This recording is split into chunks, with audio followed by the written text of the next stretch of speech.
Hidden away, the enemy Star-Lord watches with a face like curdled milk. He has been a level 1 civilization for a very long time, and a fellow who reached level 1 the day before yesterday is beating him in the open field. His main base is about to be gone. He curses under his breath and still does not dare show himself, because the moment the enemy Star-Lord learns how wounded he is, a suicide attack comes for him personally. The civilization is expendable. He is not. In the monitoring room, they are smiling at the same footage. They call it a barbaric civilization and say their lord was wise to personally lead them into technology. They vow to take this world as fast as they can and offer it up as a gift, with a hymn to go with it. As the Star-Lord, I see everything that happens on Earth Star, which means I see all of it. I did not expect my own civilization to fight this well, beating an invader into the ground and then walking through the invader's front door.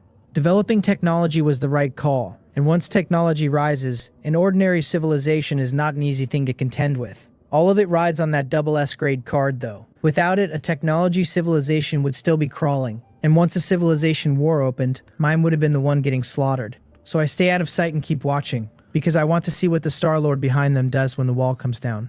In Divine Revelation year 128, after nearly a year of the invasion war, the goblins were pushed back until all they held was a single enormous city, roughly 1/70th of their continent.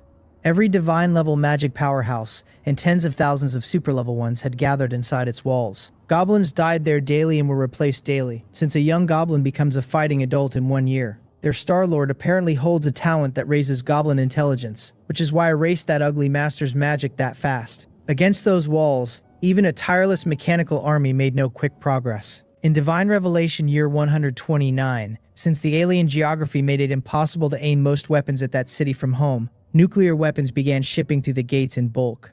Several strikes were launched inside the goblin world with unremarkable results, because tens of thousands of mages and a crowd of divine-level powerhouses blocked them without much trouble. Tak Wanmyung halted the strikes and started stockpiling for one simultaneous blow instead. In Divine Revelation year 100, nearly 3,000 nuclear weapons had been moved across, which emptied the reserve completely. Dark matter nuclear bomb technology had matured by then, and ordinary production was winding down, since the power gap made building the old ones a waste of a factory. Inspired by what the black holes had done, the researchers opened a new field entirely and began work on antimatter weapons, antimatter missiles, and antimatter bombs. The report Tak Wanmyung received that year was a long one. Every weapon was deployed and every target locked, and satellites had gone up over the enemy world. The city itself was shielded from detection by magical means, though the rest of that planet was fully visible. Its mineral wealth was extraordinary, no less than Earthstar's own deposits, and some ores held a special energy body the researchers believed was magic power. They had already extracted it, liquefied it, and put it in storage, and expected to decipher and use magic power before long. He was satisfied, since he still had a private hunger for the mystic side, and believed his lord would hand it over one day. Then he gave the order. "The enemy likes hiding behind a shell," he said, "and 3,000 nuclear weapons will put a hole in any shell, and even if they block it, they will feel it." The goblin priests caught the launch on their instruments and dismissed it at first, since throwing another super-level magic strike at a city holding tens of thousands of super-level mages is merely rude.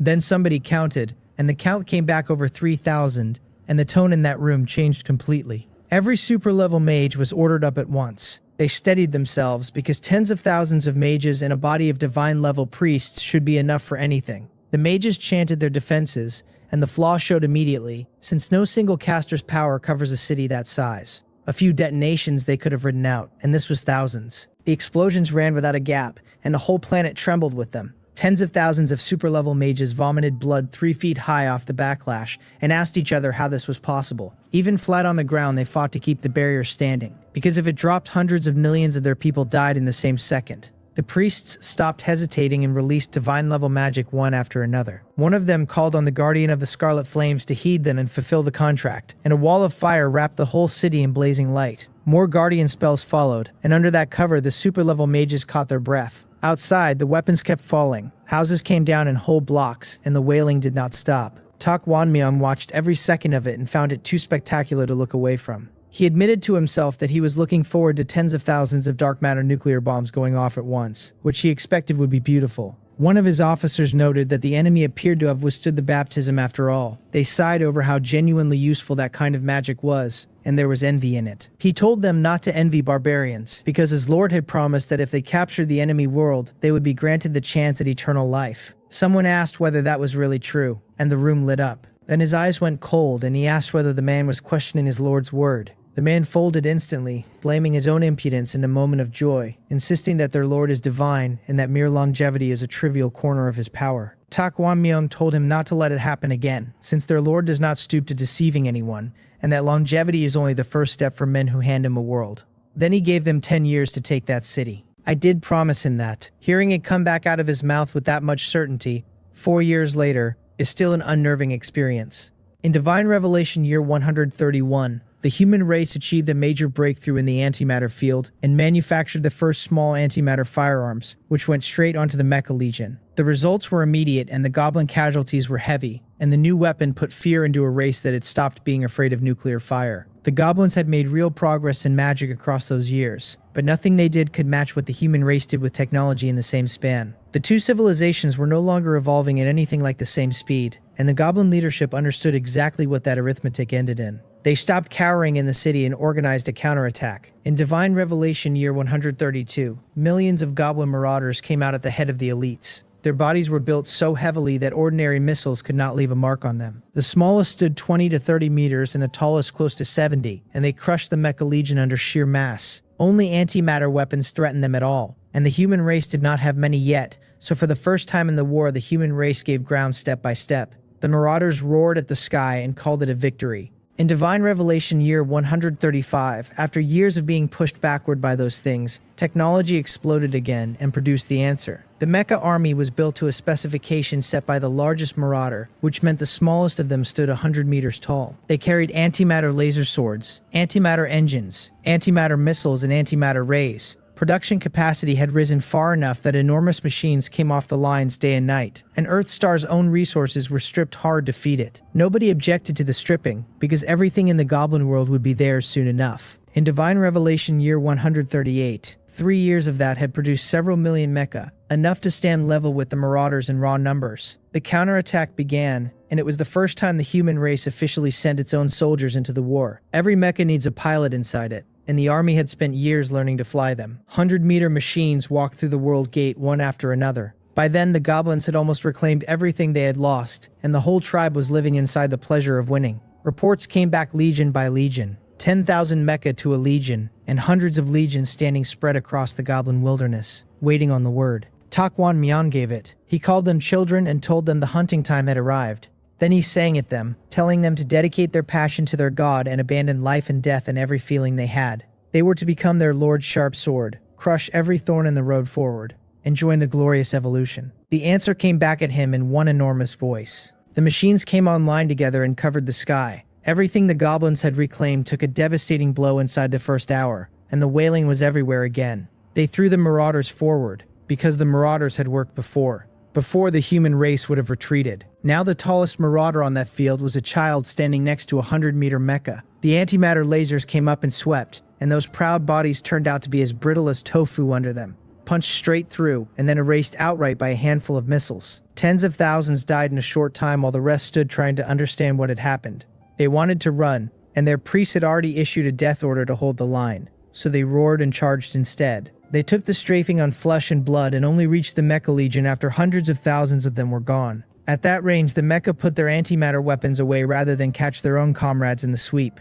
They changed formation on command and drew the antimatter laser swords they had carried unused this whole time. The swords opened marauders like sacks, and a marauder charge could shove a mecha backward and do nothing worse. The scales had already tipped. Marauder numbers fell fast, though plenty of machines were surrounded and torn open, and the human race took genuine casualties. There is no war anywhere that does not kill men. Then the order came to change formation again and take off. Air spilled from the tails of the machines, and the whole legion climbed hundreds of meters. The marauders could only stand and watch them go, because nothing that size on that planet can fly.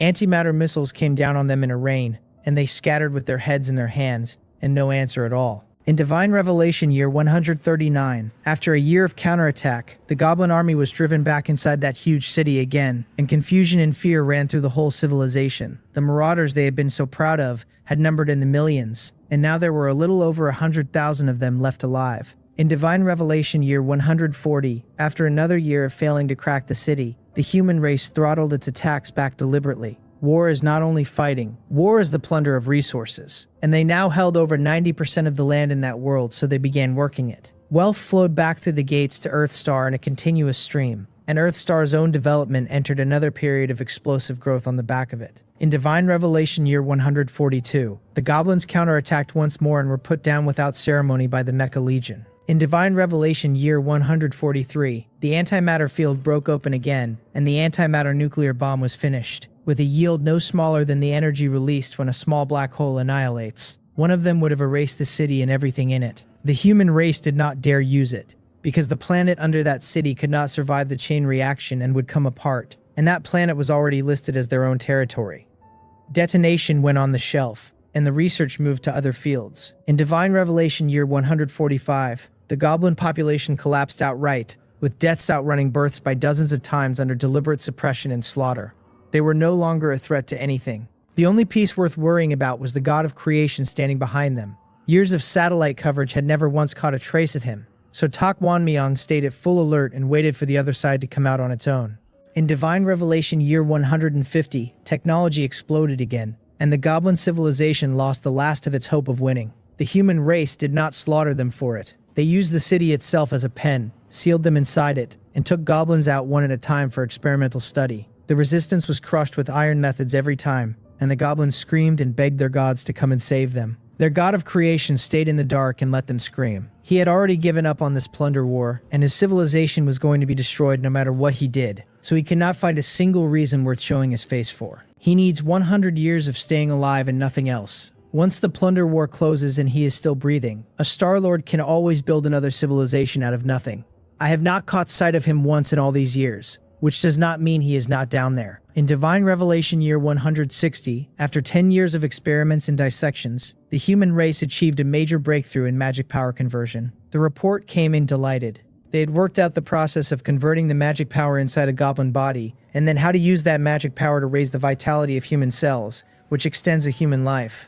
They had built an absorption and conversion device that pulls free magic power factors out of the open air and stores them as magic liquid. And they could now carve magic pattern circuits and feed magic liquid in as fuel to run simple magic on demand. It was immortality, or near enough that nobody in the room could think about anything else. Everyone wants more years. Tak Wanmyong hesitated over it. He did not want an unproven method of extending life pushed across the whole human race, because that would be irresponsible toward the people he answers for. The others did not share the hesitation. Many of them were already close to the end of what they had, since the average human lifespan runs about 70 years, and only the very soundly built get past 100. Tak Wanmyong received his Lord's grace long ago and holds centuries in hand, so their hunger for time bit harder than his did. He could see the greed sitting plainly in their faces. His office kept them restrained enough that not one of them had used the technique privately. They had all heard from him that after this war their Lord will bestow a true method of immortality, far more reliable than anything they cooked up in a laboratory. So he asked them straight out whether they wanted to use it and let his gaze move across their faces one by one. They said they would not dare, and every head in the room went down guiltily. He did not actually know what he wanted them to answer. So I answer for him. I tell them to use it without worrying, that I see every move they make, that I obtained and studied this technology personally, and it will add 100 years to a human life. And when this war is finished, I will bestow the method of immortality on them, which they may count as their reward. The whole room goes to its knees greeting me. I tell them they have done well across these years, that I have seen all of it, and that I will not forget what any of them contributed. They answer that every part of it belongs to me, which is not true and is also not worth correcting. I tell them that since things have come this far, I am looking forward to what they do next, and then I pull my consciousness back out of the room. They kneel again to thank a voice that has already left, swearing they will not fail my expectations. Then Tak Wanmyong stands up and tells them that since their Lord has approved the technology, he expects greater contributions from every one of them from here on. The whole room answers him in one voice. With my word given, the human race pushes the lifespan conversion through every body on Earth's star. In Divine Revelation year 161, the last of them finishes it, and for a while my name is the only word down there anybody says with warmth. Then they go back to their laboratories harder than before, because a man-handed another century wants something to spend it on.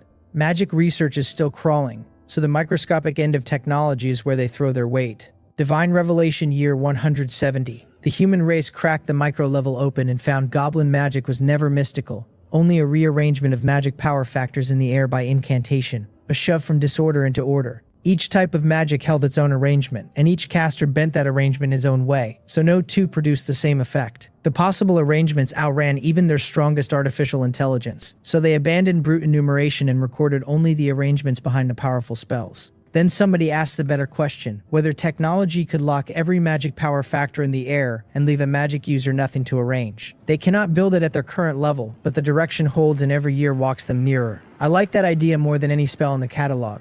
A civilization that lives on magic does not get wounded by a move like that. It gets erased. Divine Revelation Year 180. The human race mastered space folding and learned to crush a hill down to the size of a fingernail, which proved the larger point that space folds and space-time bends. They turned at once to space weapons. Divine Revelation Year 200. The theory was verified and the weapon was never built, because space weaponry touched every discipline at once, and they had thin patches everywhere. A shortfall in one field dragged on the next until a flawless theory came out unbuildable, so they shelved space weapons and spread their research across every field. Divine Revelation Year 225. 1 year left on the Civilization Invasion War, and the Goblin world has been stripped to a husk with every resource hauled home. The only thing still bothering my high priest is the enemy god of creation, who has not shown his face in a century of war. Everyone down there assumes the other side is sitting on something enormous, and I cannot blame them for the suspicion. How is the man more careful than me? I have spent that century hidden and comfortable, 100-year vacation I enjoyed every year of. The war is ending, though, and the last act belongs to me. I straighten out my appearance, put my original face back on, and let my body go out in a flash of gold. The air above the divine court tears open. Everyone in the streets goes down where they stand, and Tak Wonmyung comes running with the priesthood behind him, calling out a welcome for the descent of their lord. I tell them to rise, that the outcome is already settled, and they have done very well. Bathed in the anomaly, my figure is enormous, and none of them can look straight at it. Tak Wonmyung answers that the merit is all mine, and that my deeds will be sung for 10,000 generations. I enjoy that more than I should, but anybody would with a setting this grand around it. I clear my throat and tell them the war is nearly over, that the enemy god of creation is kept to the dark, and then I have come to hunt him. Tak Wonmyung swears his believers will follow my footsteps, even against a god. They will turn themselves into war demons, cut that god's wings off, and lay his head at my feet. I tell him they are dedicated men, and that this trip will teach them what the power of a god looks like. I will let them test their hands on him first, while I brace them from behind. That last part I deliver with a small quantity of guilt. We are both level 3 Star-Lords, so the sensible plan is to let the human race grind him down while I collect whatever is left standing. Afterward, I will tell them it was 1/1000th of my strength. Tak Wonmyung thanks me half out of his mind, and the rest kneel and thank me too, grateful for the privilege of shooting at a god. I tell them to prepare, and that when they are ready, the divine core will set out. Every hidden weapon they own comes out of storage over the next 3 days, partly as a display for their god, and partly as an honest experiment. They want to know whether technology can hold a divine body. Tak Wonmyung comes to the throne and reports the believers ready, and I keep my eyes half closed and tell them to move out. The divine court goes through the world gate, the whole vast weight of it, and their technology makes the hauling look like nothing. I stand at the highest point and look down at a world a century of war has chewed to pieces, glad the main battlefield was never on my side. The land my priests nuked, I purified for a handful of creation points, and it did wonders for my reputation. Somewhere down there, the other god of creation is holding his breath, so I let my divine sense out to look. The Star-Lord hiding in the dark feels the pressure change and his expression falls apart. The enemy actually came in person, with 1 year left on a war already decided. After taking everything worth taking, Jisung can read only one reason into a visit like that. The man has come to kill him. Insatiable. Cannot 2 level 3 Star-Lords let each other walk away? And does this one not fear being killed in return? Jisung works himself into a fury and forgets that the plunder war was his own idea. Once war begins, it is one life or the other, and an enemy allowed to leave is only an enemy given time to grow, so every possibility gets strangled in the cradle. He clamps down on his aura the way he has for a century, because divine ability slides past technology's detection without effort. That is why Tak Wonmyung swept this world for 100 years, and never found a threat of him. My divine sense crosses the whole planet once and comes back with nothing. My face tightens for as long as it takes to remember how many believers are watching. Technology is not omnipotent, which is why I keep pushing the human race toward the mystical side too. Know the enemy and know yourself and you win every battle. And at the moment I know neither. So I clear my throat and announce that I have located him and will force him into the open. The method is not sophisticated, since he is on this planet and I need only hit the planet and watch for whatever flinches. Divine punishment, lightning of extinction, and I tell it to fall. Every part of that world except the ground my people stand on goes white with lightning, and none of it is weather. It is divine power in Weather's costume, coming down without discrimination and without a target. Ji-sung swears and throws up a defensive shield, and the instant divine power moves through him. He might as well have lit a signal fire. My eyes light up, because I've been watching for exactly that. Caught, he stops hiding and unfolds into a radiant figure, several hundred meters tall over the ruins of his own world. The goblin civilization drops to its knees and begs him to save them. They still have some use left, so he tells them with perfect hypocrisy that he has recovered his old strength and come to carry them out of the sea of suffering. They weep and thank him for it. I watch him do it, and I do not expose him, because everyone in this business is a hypocrite and the pot has no standing to insult the kettle. He is squeezing the last value out of a civilization about to stop existing. A good number of the methods at his level run on the souls and lives of his own believers, and nobody reaches for those with anything else left in hand. Takwon Mayang drops to one knee and reports the believers ready to fight, and I tell him to give it everything while I back him from behind. Since the target is a god, none of the ordinary methods are worth loading. Somebody calls out that the dark matter nuclear bombs stand ready, over 1,000 of them, along with over 100 antimatter nuclear bombs. Takwon Myung tells them to launch 10 of the dark matter ones first, so their god can enjoy the fireworks. They love that order, since none of them has watched one go off with their own eyes, and the thought that the yield might crack, the planet slows nobody down. Nothing is a problem while their lord is here. 10 leave the racks together and go for the giant standing over the ruins. Ji-sung looks at the incoming shapes and does not believe them. That is the cursed thing that nearly blew up his world once and forced him to reach for the power of rules and eat the backlash. Back then he took one without an injury, and there are 10 now. He calls up a divine blessing and a golden barrier snaps into place, and the bombs arrive too fast for him to reach the goblins and start a sacrifice. The sky and the ground go dark together as 10 yields detonate at once, the mushroom cloud standing over a continent and the shock alone putting a tremor through the planet. That is not the horror. The dark matter collapse those 10 trigger comes on with terrifying speed. A patch of black opens in space and widens while we watch, and everything within reach hangs suddenly on an infinite pole. The goblins go into it in handfuls, screaming for their god the whole way down. Even my people, standing well clear, feel the tug take hold, and a few come off the deck and drift. I am fast enough, and I let out divine power to blanket the area and hold them where they stand. Then I look at what I have just watched my own believers build, and my mouth is hanging open like everybody else's. Inside the command center, nobody makes a sound, and every face turned to the screen has gone blank. Takwon Myung presses his shaking hands flat and mutters something about the divine might of his lord. Nobody in that room had ever seen a black hole outside a theoretical paper, and the mathematics of one is nothing like the thing itself opening on camera. Then one of them asks what would happen if the 1,000 dark matter nuclear bombs stored at home ever went off by accident. Takwon Myung puts the same fear away inside 2 breaths, telling them there will be no accidents while their lord exists. The rest agree they lost their composure, since men who fear their own weapons lose the nerve to build better ones,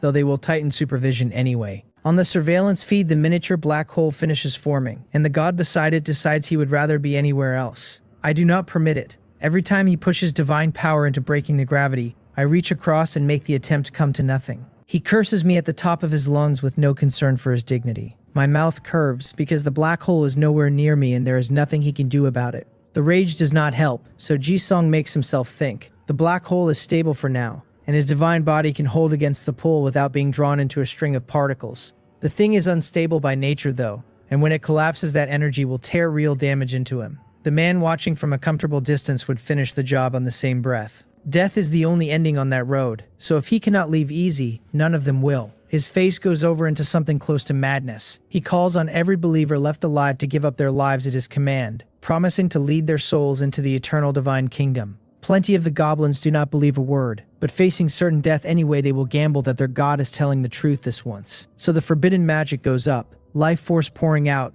bodies withering while the array drinks. I watch from a distance and tell them, flat and unhurried, to show me the ultimate weapon and let me see how much they have grown.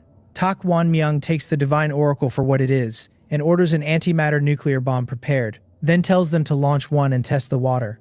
The last yield frightened them badly enough, and nobody in that room is eager to learn what the fiercer weapon does. The launch puts an enormous object into the sky on a column of fire. Ji-sung keeps feeding the array, pulling the life and souls out of his own people, and does not spare the weapon a thought. He has decided it is another dark matter yield that will neither kill nor wound him, so he lets it come. The array reaches its critical point and a thin wisp of the power of rules descends into his divine body. The goblin civilization is too small now to give him much, but a small portion still costs the other side dearly, which is the price for refusing to let him walk away. Then the antimatter nuclear bomb reaches him. Positive and negative particles lose their restraint, combine, annihilate, and vanish. And what they release has no comparison. Everyone's hearing goes out. The forward view fills with white. The planet begins shaking apart. And through the white comes a scream. When the light drains away, there is a giant standing in the ruin with half his body annihilated. The ground around him is not damaged. It is gone. Seen from outside, a large piece of the entire planet has been erased, and the world begins to crumble with its core showing naked to the universe. My face changes, because that yield is far fiercer than I priced it. I stop admiring anything and spend a great divine ability moving millions of the human race out of the disaster area in one motion.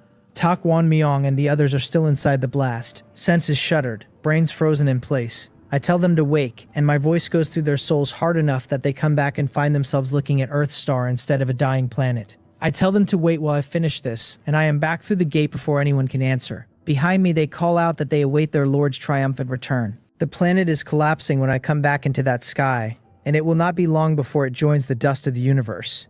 Ji-sung throws his head back and howls that he cannot accept this. He is not dead, and the missing half of his divine body is knitting itself back together while I watch. That is the honest limit of an antimatter nuclear bomb. Enormous power and still short of killing a god in one blow. The other half is that he underestimated the weapon and took the whole thing squarely with no defense in place. A level 3 Star-Lord's divine body is strong. Its ceiling is right there, and nothing about it is invincible. Above us are level 9 Star-Lords, and past that is Yokyu, which as the name says holds a star domain. What sits beyond that I have no business thinking about yet. I tell him he has lost. He laughs and says he never expected technology to be this strong, and that after conquering 2 worlds he has fallen to a man only just promoted. My brow comes down.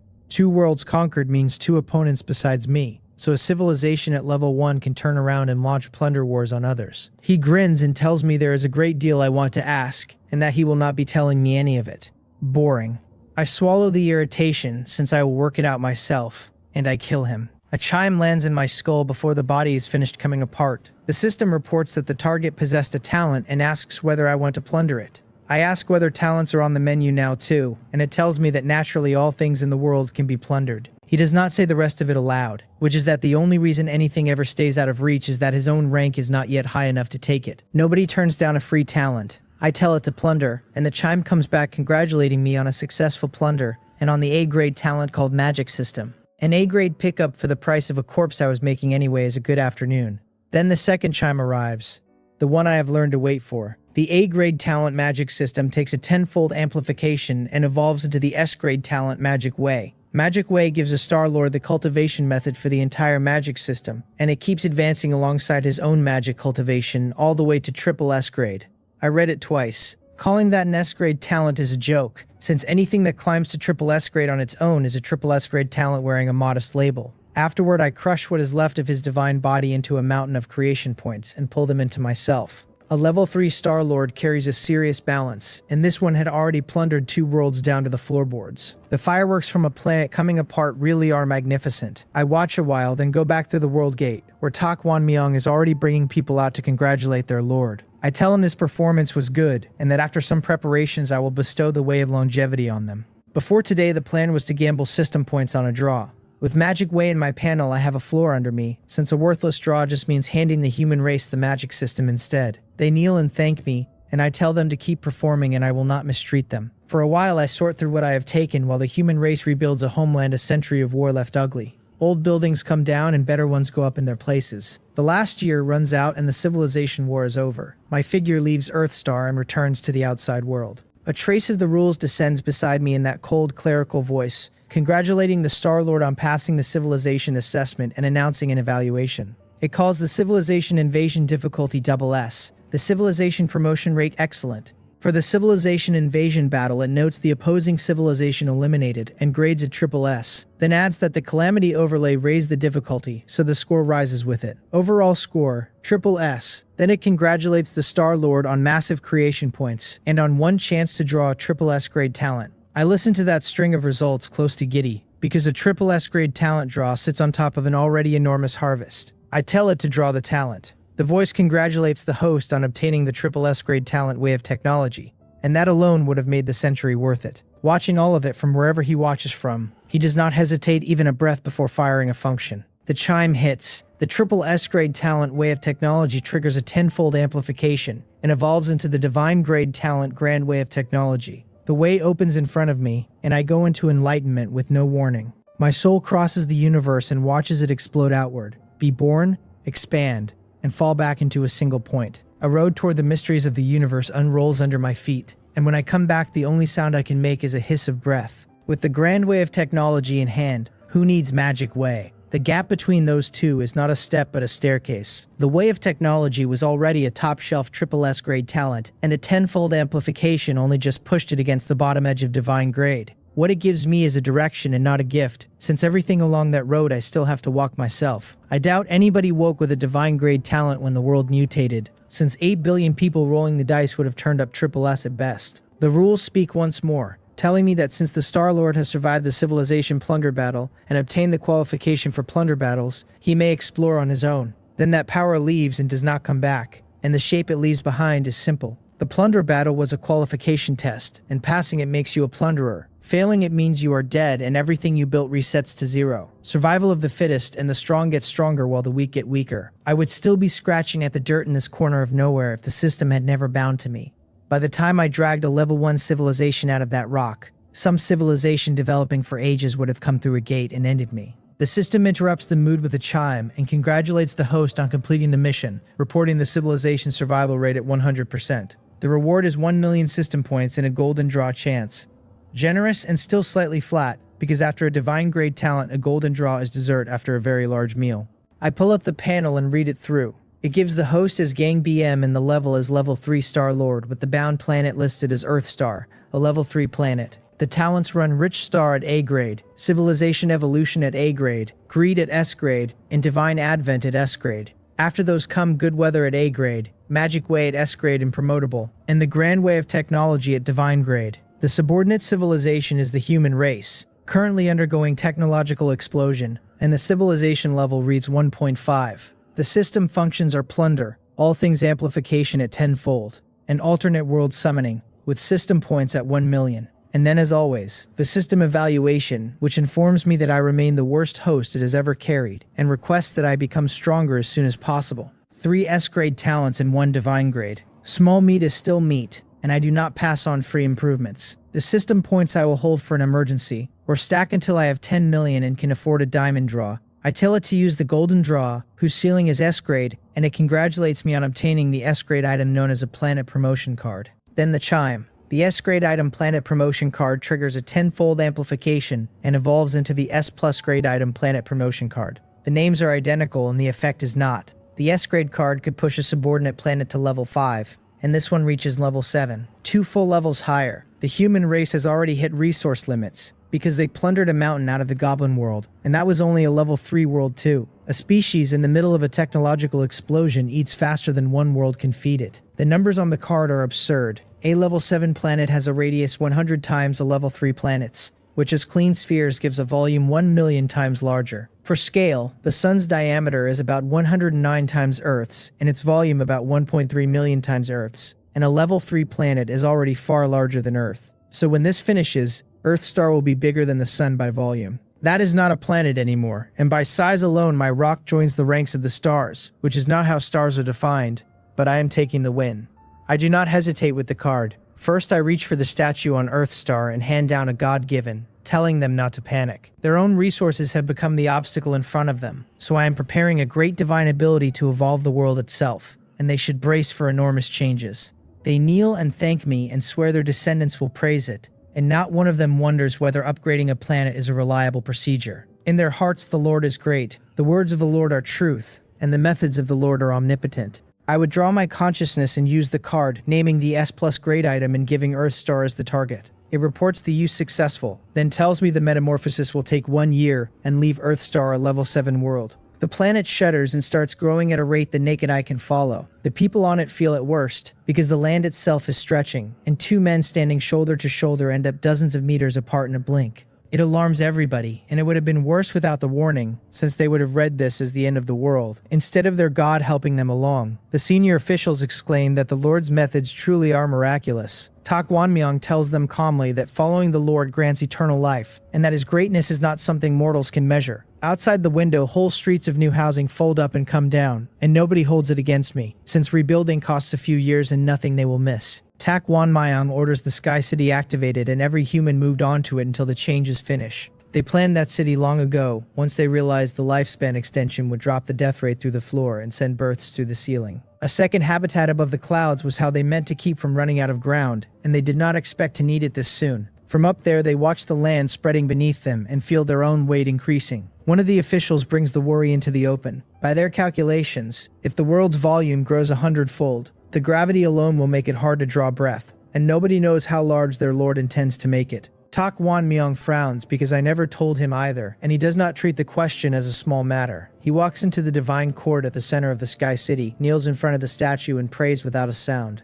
I feel somebody calling me from Earthstar and send my consciousness down, and I ask what it is. He says his believers have a question, which is how many times its original volume the world will become. His own estimate had been a few hundred times at the outside. I tell him around 100, and then finish the sentence with million, more or less. His head comes up and his eyes go wide before he remembers himself and drops it again. 1,000,000 times. He does the arithmetic in silence and arrives at his entire species pressed into paste by their own planet. So he says, very carefully, that his believers cannot withstand that gravity once the promotion finishes.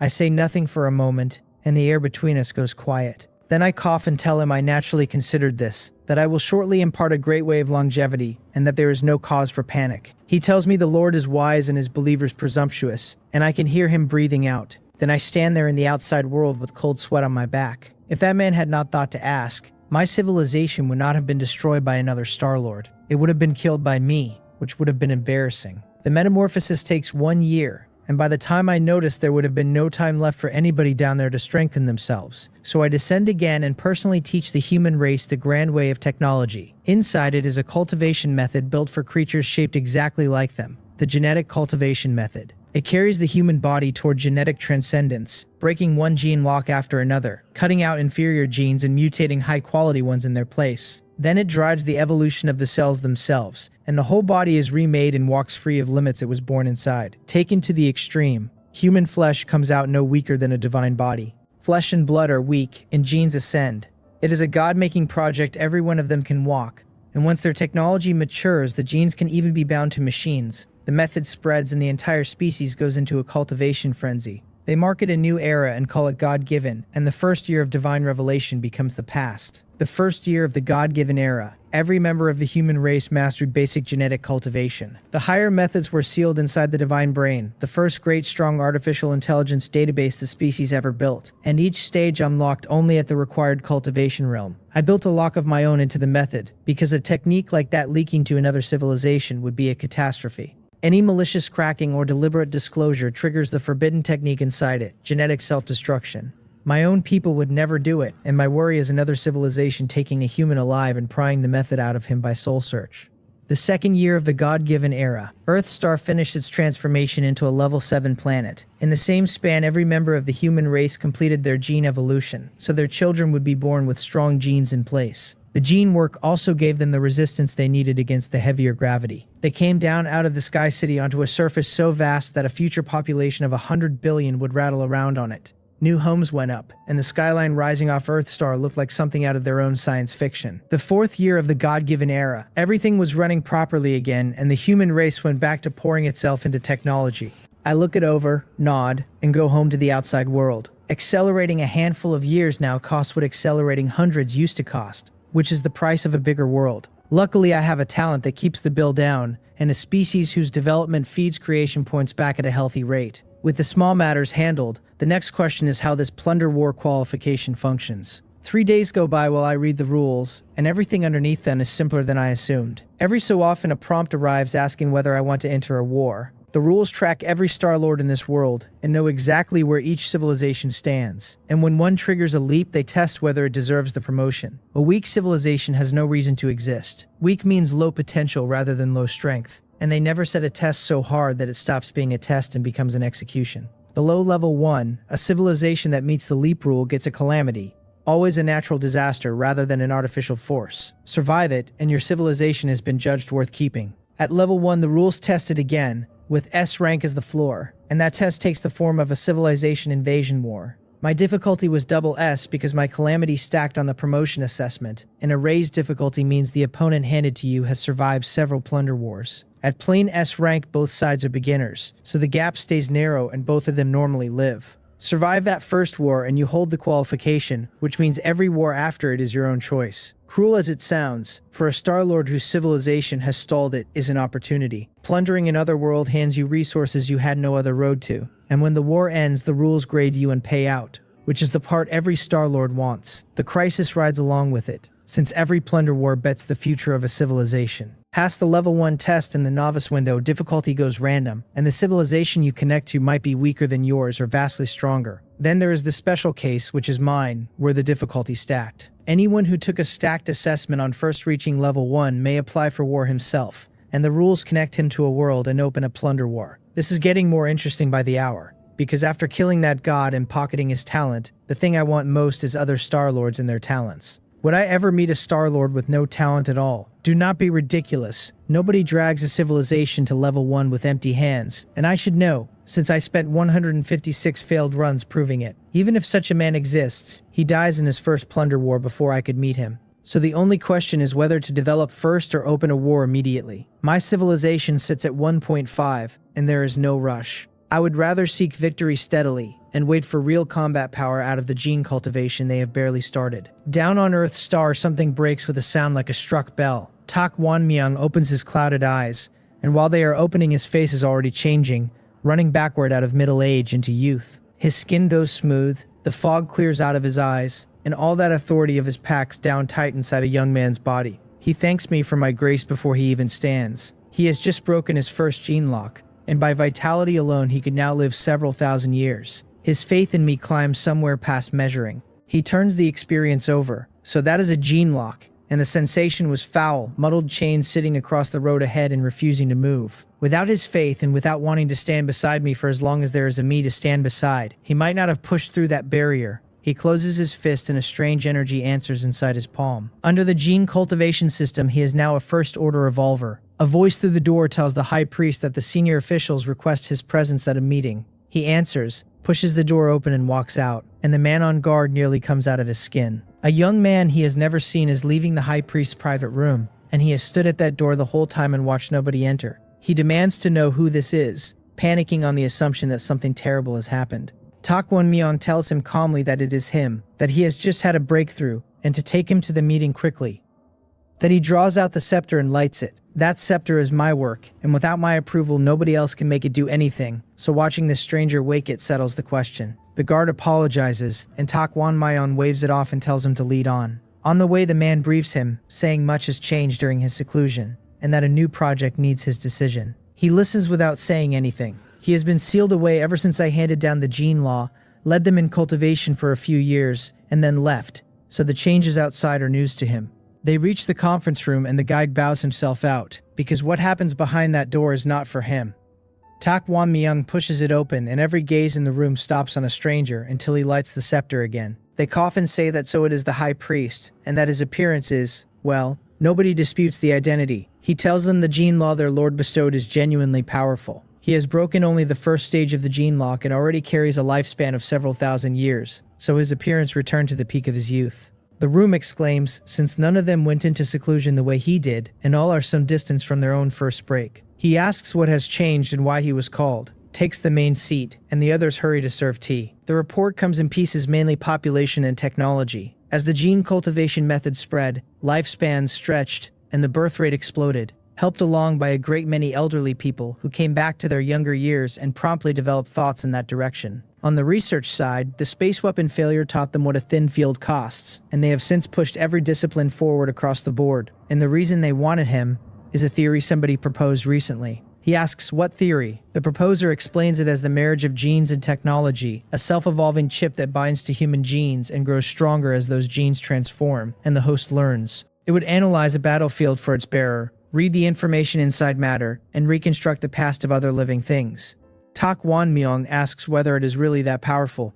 Theoretically, yes. The universe is built out of fundamental particles, and any living thing in space leaves the record of everything it does written to the universe itself. That record is not observable in the ordinary state because it lives at the level of dark matter, which is 85% of all matter. From birth, the creature leaves traces at that level, and a strong enough chip could reconstruct the whole developmental trajectory from them. Activating the chip carries the host into another dimension, which they have named the dark dimension. Tak Won-myung calls it a very good concept, says the path looks feasible, and tells the man to dig deeper. The proposer lights up. Several other faces go sour, and my high priest catches every one of them and narrows his eyes, understanding at last what this meeting is really about. The objection comes fast, that it is a theoretical concept and nothing more, and that if the research were cheap they would have approved it already. He turns to the proposer and asks him to lay out the situation honestly. The man does, bitterly. Their technology is nowhere near it and everything remains theory. Building the chip would mean mobilizing the scientific capacity of the entire human race down one road, with every other field suspended. That is why nobody could decide, since it affects all of them and only the high priest holds that authority. He asks whether there are detailed theoretical results, and the data goes across to him, while the room falls silent. He reads slowly, testing every step for feasibility, and 3 days pass with nobody leaving. None of them needs to eat anymore, since with the inferior genes cleared out, they can pull free energy straight out of the air. At the end of it, he rubs his eyes and lets out a long breath, and every face turns toward him, because where the human race goes next is now one man's decision. He calls it feasible. He orders the research direction adjusted. Every researcher mobilized onto this theory, and the thing developed no matter what it takes. Nobody argues after that, because the words of the high priest carry the weight of the words of their lord. The human race pauses everything else and turns the whole machine down one road. The 10th year of the God-given era. Every field connected to the chip advanced at a speed nobody had recorded before, and a great many new things were born along the way. The 20th year of the God-given era.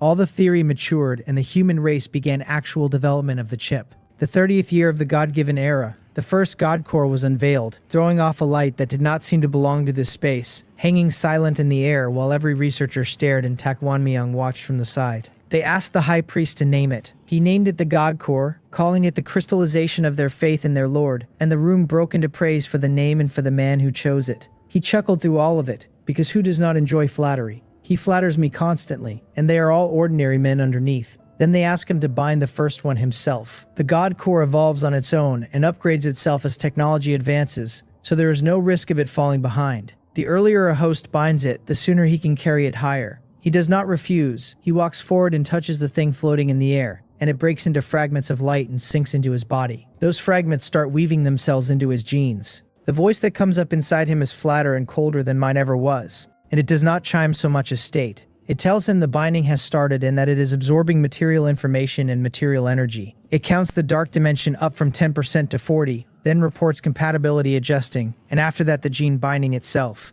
It runs like that for a long while before the tone changes, and it announces the God core activated, the gene bound, and the dark dimension successfully built. Then it greets him, saying it is the God core, that this is the dark dimension, and asking how it may serve its binder, the human race member Tak Won-myung. He opens his eyes and finds himself standing inside a universe. He looks around for anyone else, finds nobody, and asks whether this is the dark dimension, since he was on Earthstar a moment ago. The God core answers that he is still on Earthstar, only in a different dimension of it, and that what he sees is the true reflection of the universe. He asks whether he can retrieve information about Earthstar, and it can retrieve all material information about his location. A picture opens showing the crowd waiting around a man with his eyes shut tight. He asks whether it was his consciousness that crossed over, or his whole body, and it tells him the whole body. Then he points at the picture and asks why he is still standing out there. The God core explains that his body is out there and in a different dimension at once, so nobody can touch him and he cannot touch them. They can only observe a body projected into a higher dimension.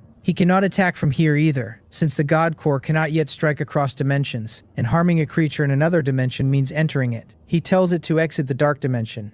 On Earthstar, his eyes open. Crossing a dimension turned out to feel like nothing at all, as natural as stepping through a doorway. Everyone crowds forward to ask how it went, and he tells them what he saw. Careful to say the God core is still in its infancy. One of them points out they can prove other dimensions mathematically and never expected a device that could carry a man into one. Another goes further, saying dimensional weapons are on the table now, and a strike that drops an enemy a dimension would be fatal and impossible to guard against. Tak Won-myung watches them talk and thinks that with men like these, the human race can hardly fail to prosper. Interesting. A God core. As the God of creation, I see everything on Earthstar, and I still did not see this coming out of them. I asked my system what it makes of the thing, and whether installing one would push my own strength up. It tells me the creation is genuinely miraculous and should not by rights exist in the hands of a level 1 civilization. As for my question, it judges the idea feasible with a warning attached. The human race built this god core for themselves, and parts of it may not be compatible, since a divine body and a human body are not the same thing. He allows himself a moment of genuine admiration for the species his host stumbled into owning, though he knows how much of that innovation came out of a technological explosion card. So all I need is a god core built for me instead of for them, and the help would still be enormous. It confirms it. I turn that over and hit the obvious wall, because I cannot hand my divine body to the human race for study and ask them to build one to fit. Where does the dignity of a god of creation go once his believers keep the schematics of his body in a filing cabinet? Difficult. I set it aside for later since there is no hurry and my strength has already reached level 4 Star-Lord. I glance over the development once more and go on accelerating time. 8 days pass outside and 80 years pass on Earthstar. That leaves the place unrecognizable, and under the judgment of the rules, the civilization level has climbed to 1.8, which is the number I have been waiting on. I want a civilization plunder war before the human race crosses into a level 2 civilization, and I want the free 100 years of acceleration that comes with it. Acceleration is punishingly expensive now, and my own cultivation eats creation points as fast as I earn them. The technological explosion has a little over 100 years left, and a plunder war is exactly 100. I reach down through Earthstar and issue a divine decree, telling them to prepare themselves and march out with me. They answer as one that they will follow me to the death and go down on their knees across a planet.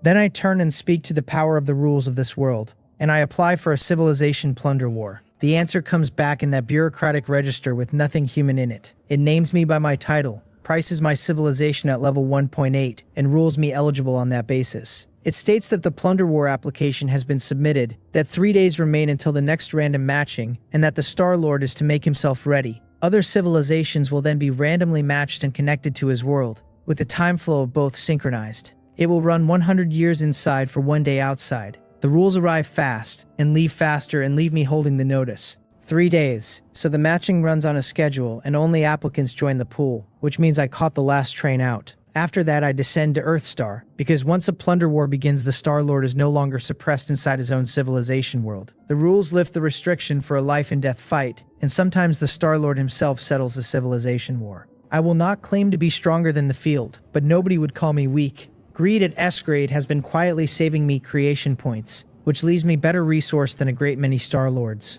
The sky over the Divine Court turns gold when I arrive. Divine might rolls across the planet. The entire human race kneels, and Tak Wan Myong and the others come running at the sound. I tell them that in 3 days I will open a passage to another world and begin the plunder war, and I ask whether they have the will to win. My gaze finds Tak Wan Myong straight away, since his face has changed but his soul does not. He answers, fanatical as ever, that they will carry my glory into other realms and offer their world back to me in song. I tell them I will absolutely win this one, and my own blood runs a little hot saying it. 3 days pass and I stand at the top of the Divine Court and wait. The rules speak, announcing that the time is up and that plunder matching has begun. They name me by my title, set my civilization level at 1.8, and state that I have been matched against an opponent standing at exactly the same number. Then they declare world connection and time flow synchronization underway, and fix the length of this battle at 100 years. A trace of the rules tears an enormous passage open in the sky above Earthstar. The passage opens somewhere different this time, and the opponent is sitting on exactly my number. I turn to Tak Wan Myong and tell him this battle is his to command as before, and that I will hold the line at the rear so their god of creation cannot come at us. He bows and goes to build a battle plan. In the command center they ask what the Lord said. He tells them the fighting is theirs to run at their own discretion, and that the Lord is holding the line, so nobody is to disappoint him. Then he orders probes sent out to scout. They go through the world passage in a stream, and the monitoring view fills with something nobody expected, simply the universe. Empty in every direction. The room looks at each other, wondering where the enemy is. Tak Wan Myong tells them to treat this point as the center and collect information. The probes push radio signals out and something answers. A planet 384,401 kilometers away, conjectured to be the other world. Then the screen flickers and dies into static. The probes are gone and nobody can say by what method. Tak Wan Myong laughs once without much humor in it, because the enemy is not simple this time. He reads that stretch of universe as the buffer between the two worlds, and the destruction is weapons already in place out there, waiting for someone to march an army into them. Thank the Lord they sent probes first. Someone asks what kind of civilization they face, and he says a technology civilization like their own, and that the question now is the attack method. So he orders probes sent in bulk. on the logic that with enough eyes out there one catches the killer in the act. They go through by the hundred and spread detection instruments across a full sphere of coverage. A great pile is destroyed in a blink, and many capture something on the way out. Always the same useless blur of a shadow. Then the rest die too, and the human race side is left staring. One of them asks whether the high priest is quite sure the enemy is a technology civilization and not a mystical one. Tak Wan Mayon does not answer. He activates the God Core, the crystallization of all human wisdom, and his eyes flash and he is in the dark dimension. He tells it to analyze the engagement and infer the attack method. The God Core reports itself at his service in integrating information. Analysis. Visual speed has reached 10% of the speed of light, surface determined to be smooth, and a conjecture follows. The attacking object is a strong force generator, which overcomes the Coulomb repulsion between atomic nuclei and forces them to adhere tightly, forming a sea of protons. Its reflectivity to electromagnetic waves is 100%, its surface absolutely smooth, its temperature at absolute zero, and its hardness far past most known materials. At 1/10 of light speed, its kinetic energy is enormous, so it destroys nearly anything by the oldest attack method in existence, which is collision. He is a little dumbfounded. It is a pity they suspended their micro-world research all those years ago, because their grasp of binding forces at that scale cannot answer it. He exits the dark dimension and repeats the answer to the room, and every pair of eyes widens. The enemy can overcome the strong interaction force, and in this area their technology is well past ours. He asks whether anyone has a countermeasure. Twice now they have taken losses in front of me, and I hear the thought sitting under the question. He will stand there burning with shame and indignation in the sight of his god unless he claws some advantage back quickly. It is difficult, they tell him. An object with a perfectly smooth surface cannot be destroyed from outside, because it deflects every external effect, and that property is exactly what lets it kill everything it touches. The only way to break it is to destroy the strong force generator inside, and since nothing can get inside, nothing can destroy it. So it is unsolvable, he says. And one of them gives him an awkward smile, gets a glare for it, and talks fast. They cannot destroy it, and they do not need to, because they only need to restrain it. From the way it fights, the man argues, the thing behaves less like a weapon than like a probe, which is a direction the human race might develop someday. Meanwhile, they have real depth on the opposite side of space, enough to build a restraining volume and fold it away into an alien space. At that point, it stops being a threat and becomes a specimen. Tak Wanmyong's eyes light up and he tells them to move quickly, since the enemy has been arrogant long enough. A massive device goes through the world passage and takes station out there, and they report the space folding device activated with a range of 10 meters. Almost the moment it comes online, a black shadow comes at it. There is a ripple in space and then nothing unusual. The report comes back that the enemy's attacking object has been captured, asking whether to retrieve it. He tells them to wait because the enemy is more anxious than they are, and will send something else, and they may as well swallow a few more first.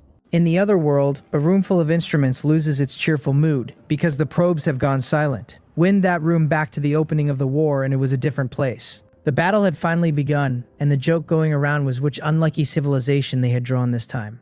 The commander gave his order through the noise, sending the water drop probes out to blockade that region, with instructions to strike like thunder the instant the enemy showed himself. A probe 3.5 meters long, shaped like a falling drop of water, streaks toward the passage in the universe. At 1/10 of light speed, it crosses the whole distance in a few breaths. The report comes back that the water drop has detected enemy probes, and that the enemy appears to be a technology civilization as well. The playful mood dies right there. Men who built this themselves know what technology can do, and this will be the hardest war they have had, decided by whose technology runs deeper and whether their strengths cancel out. The commander orders the water drop to destroy every probe out there, so the enemy learns nothing. It accelerates to something obscene and goes through them. Under the strong interaction force, its surface is absolutely smooth and hard, and it passes through those instruments the way a needle passes through tofu. A string of sounds like firecrackers goes off across that stretch of the universe. The commander grins, because every time he watches the water drop work, he falls a little more in love with it. This is what technology means. They report all enemy probes destroyed and ask for instructions. No hurry, he says, since the enemy will send more, so put the water drop in ambush and hit them again. Exactly as predicted, Tak Wanmyong pushes another wave through, and the order goes out to enjoy the fireworks. Probe after probe dies on contact, harvested like wheat under a reaper's blade, and the commander laughs while the room celebrates around him. Somebody estimates the enemy still has no idea what is killing them. Inevitable, the commander says, since their probes move at 1/10 of light speed and capture shadows and nothing more. Which means the enemy tries other methods, and every method is a free lesson in how advanced he is. The enemy stands in the open and they sit in the dark, and the advantage is theirs. Before long, a single massive instrument comes into the water drop's detection range. One of them asks what it is and why there is only one, and somebody suggests the enemy has lost his nerve. That is an easy conclusion about a man who cannot see what is hitting him. If it really is only one, they ask, should the water drop go? The commander nods and says to activate it, since they cannot let enemy probes gather that much information. The water drop repeats the trick and rushes the instrument at speed, and at 10 meters out it vanishes in front of everyone watching. The commander demands to know what happened, and with the water drop gone, their vision goes with it, and the screen washes out to white. The room scrambles across every console it has. Then comes the bad news, that they have lost control of the water drop and cannot detect where it is. The man reporting it is badly shaken and nobody else is doing better. The commander asks, Grim, what happened, and whether anyone has worked it out. They tell him they do not know, then add that it must be the enemy's doing. He snaps that of course it is the enemy, since a war has two sides, and what he asked for was the method. A water drop that carried entire wars in other worlds has simply stopped existing. What frightens him is not the loss but the method, because the unknown is always the terrifying part. They tell him there is too little footage to analyze, and he stops pushing because he knows it is not their fault. He orders a second water drop out. They had 3, and they have 2. One of them points out that if they activate another, the enemy will probably take it as well. The commander says he knows that this is the price of their own carelessness, and that they had better remember it. Their past victories came too easily and taught them to look down on other civilizations. Reality has just woken them up, because there is always someone better and always worlds beyond your world. A civilization war is never something to treat lightly. This time the bill was 1 water drop, and if they stay careless the bill will one day be the whole civilization. The second water drop launches with orders to work out the enemy's method, and this time they keep it well back. Over on Earthstar, my high priest is admiring his monitor. That has to be the thing from earlier, he says, and it looks like a drop of water, and it is genuinely beautiful. They captured one and have not retrieved it, so this is their first look at the shape of it. Somebody confirms it killed the probes, since they fired electromagnetic signals at it and every one came back at 100% reflectivity. Tak Won-myung studies the screen and says calmly that the enemy is careful this time, watching from far off and refusing to come near the instrument. Then he asks whether there is any way to capture it at range. They tell him the instrument folds space at long distance, but the maximum is 384,401 kilometers, and the target sits 400,000 kilometers out. It has to come closer. Not by much, he says. He orders the instrument to pretend it is surveying their world so as to provoke them into attacking and to drift slowly closer if they refuse until the target crosses into capture range. The trap runs itself since the folding happens within 10 meters of the instrument, so attacking it means walking into the mouth of the thing. The instrument starts moving toward that world, throwing out electromagnetic signals and making a great show of collecting data. The water drop records the whole performance and sends it home. The report reaches the commander that the enemy is advancing on their world, and the room asks whether to send the water drop in. He hesitates because attacking costs him another irreplaceable water drop, while not attacking lets the enemy read their bottom line. Once that happens, the countermeasures arrive in shapes nobody can predict. He orders the attack and orders every second recorded because they will work out the method this time. The stationary water drop turns and shoots toward Tak Won-myung's instrument. My high priest smiles at his screen. They really could not hold themselves back. An open plan is the hardest kind to refuse, since the enemy sees the danger perfectly well and still has to walk into it. He tells them not to trigger the space folding remotely, because they will keep one hand hidden and save the surprise for later. The water drop closes to within 10 meters of the instrument before the space around it shivers, and the thing stops answering the men who own it. Tak Won-myung has folded it into a pocket of another space, and no control signal from that world reaches across the seam. The high priest does not gloat. When they ask whether to press the advance, he tells them no, since nobody can promise the other side has run out of tricks. The prize today is the object in the net, not the ground beyond it. In the far command room, the commander spends no breath mourning the water drop and asks only whether they have worked out the method. They have clues. The space fluctuated, plainly and measurably, and after some argument the room agrees that the water drop was taken inside another space. Their own expertise there is thin. The specialists admit, though the principle is no mystery to them. Under the curvature of time and space, a space can be folded, and folded often enough it becomes a space of its own. The universe is layered in dimensions besides, so a deep enough command of space eventually buys the ability to step above them. The commander turns the two words over, space and dimension, and tells the room that is where the enemy grows, and where they must learn to cut. The war is young, and each side now holds a rough sketch of the other. That world has gone deep into the microscopic realm. Tak Won-myung's people own space instead, and though they have dabbled below, nobody outshrinks a level 1.8 civilization that has spent its whole history down there. The instrument comes home to Earthstar, and the crews crowd around it to see the thing that shot at their monitor. They report that the water drop sits bound inside another space and can be brought out whenever the High Priest wants it. He wants it now, and he wants researchers on it fast enough to strip the technology out of its skin. There are only two roads into a technological age, groping forward alone for centuries, and taking every wrong turn, or opening somebody else's finished work and reading it. My people have just been handed a finished work. The researchers release the water drop inside the base without flinching, because the base itself sits inside another space and that world cannot reach in to steer it. Tak Wan Myung looks at the shape of the thing, which is very close to perfect, and asks how long. About 10 years, they tell him, since their microscopic work is not shabby and a focused push would have them building their own. Then they tell him not to make that push, at least not yet. He asks why. Their enemy is far ahead down there, and 10 years of sprinting only arrives where the enemy no longer stands. One step behind becomes every step behind, and a war leaves nobody a spare decade. Space belongs to them. Avoid the enemy's strength, and press their own. Tak Wan Myung nods and admits he had been confused, which is as much humility as a high priest says out loud. The young researcher tells him there is no need to belittle himself, that no man is complete, and that bathed in the glory of the Lord, they cannot be beaten. My priest's eyes warm toward the kid considerably. Sensible boy, and a good prospect. Then the boy delivers the second half of it. A water drop is only unbreakable while you are stuck in 3 dimensions with it, and they will break through in space soon.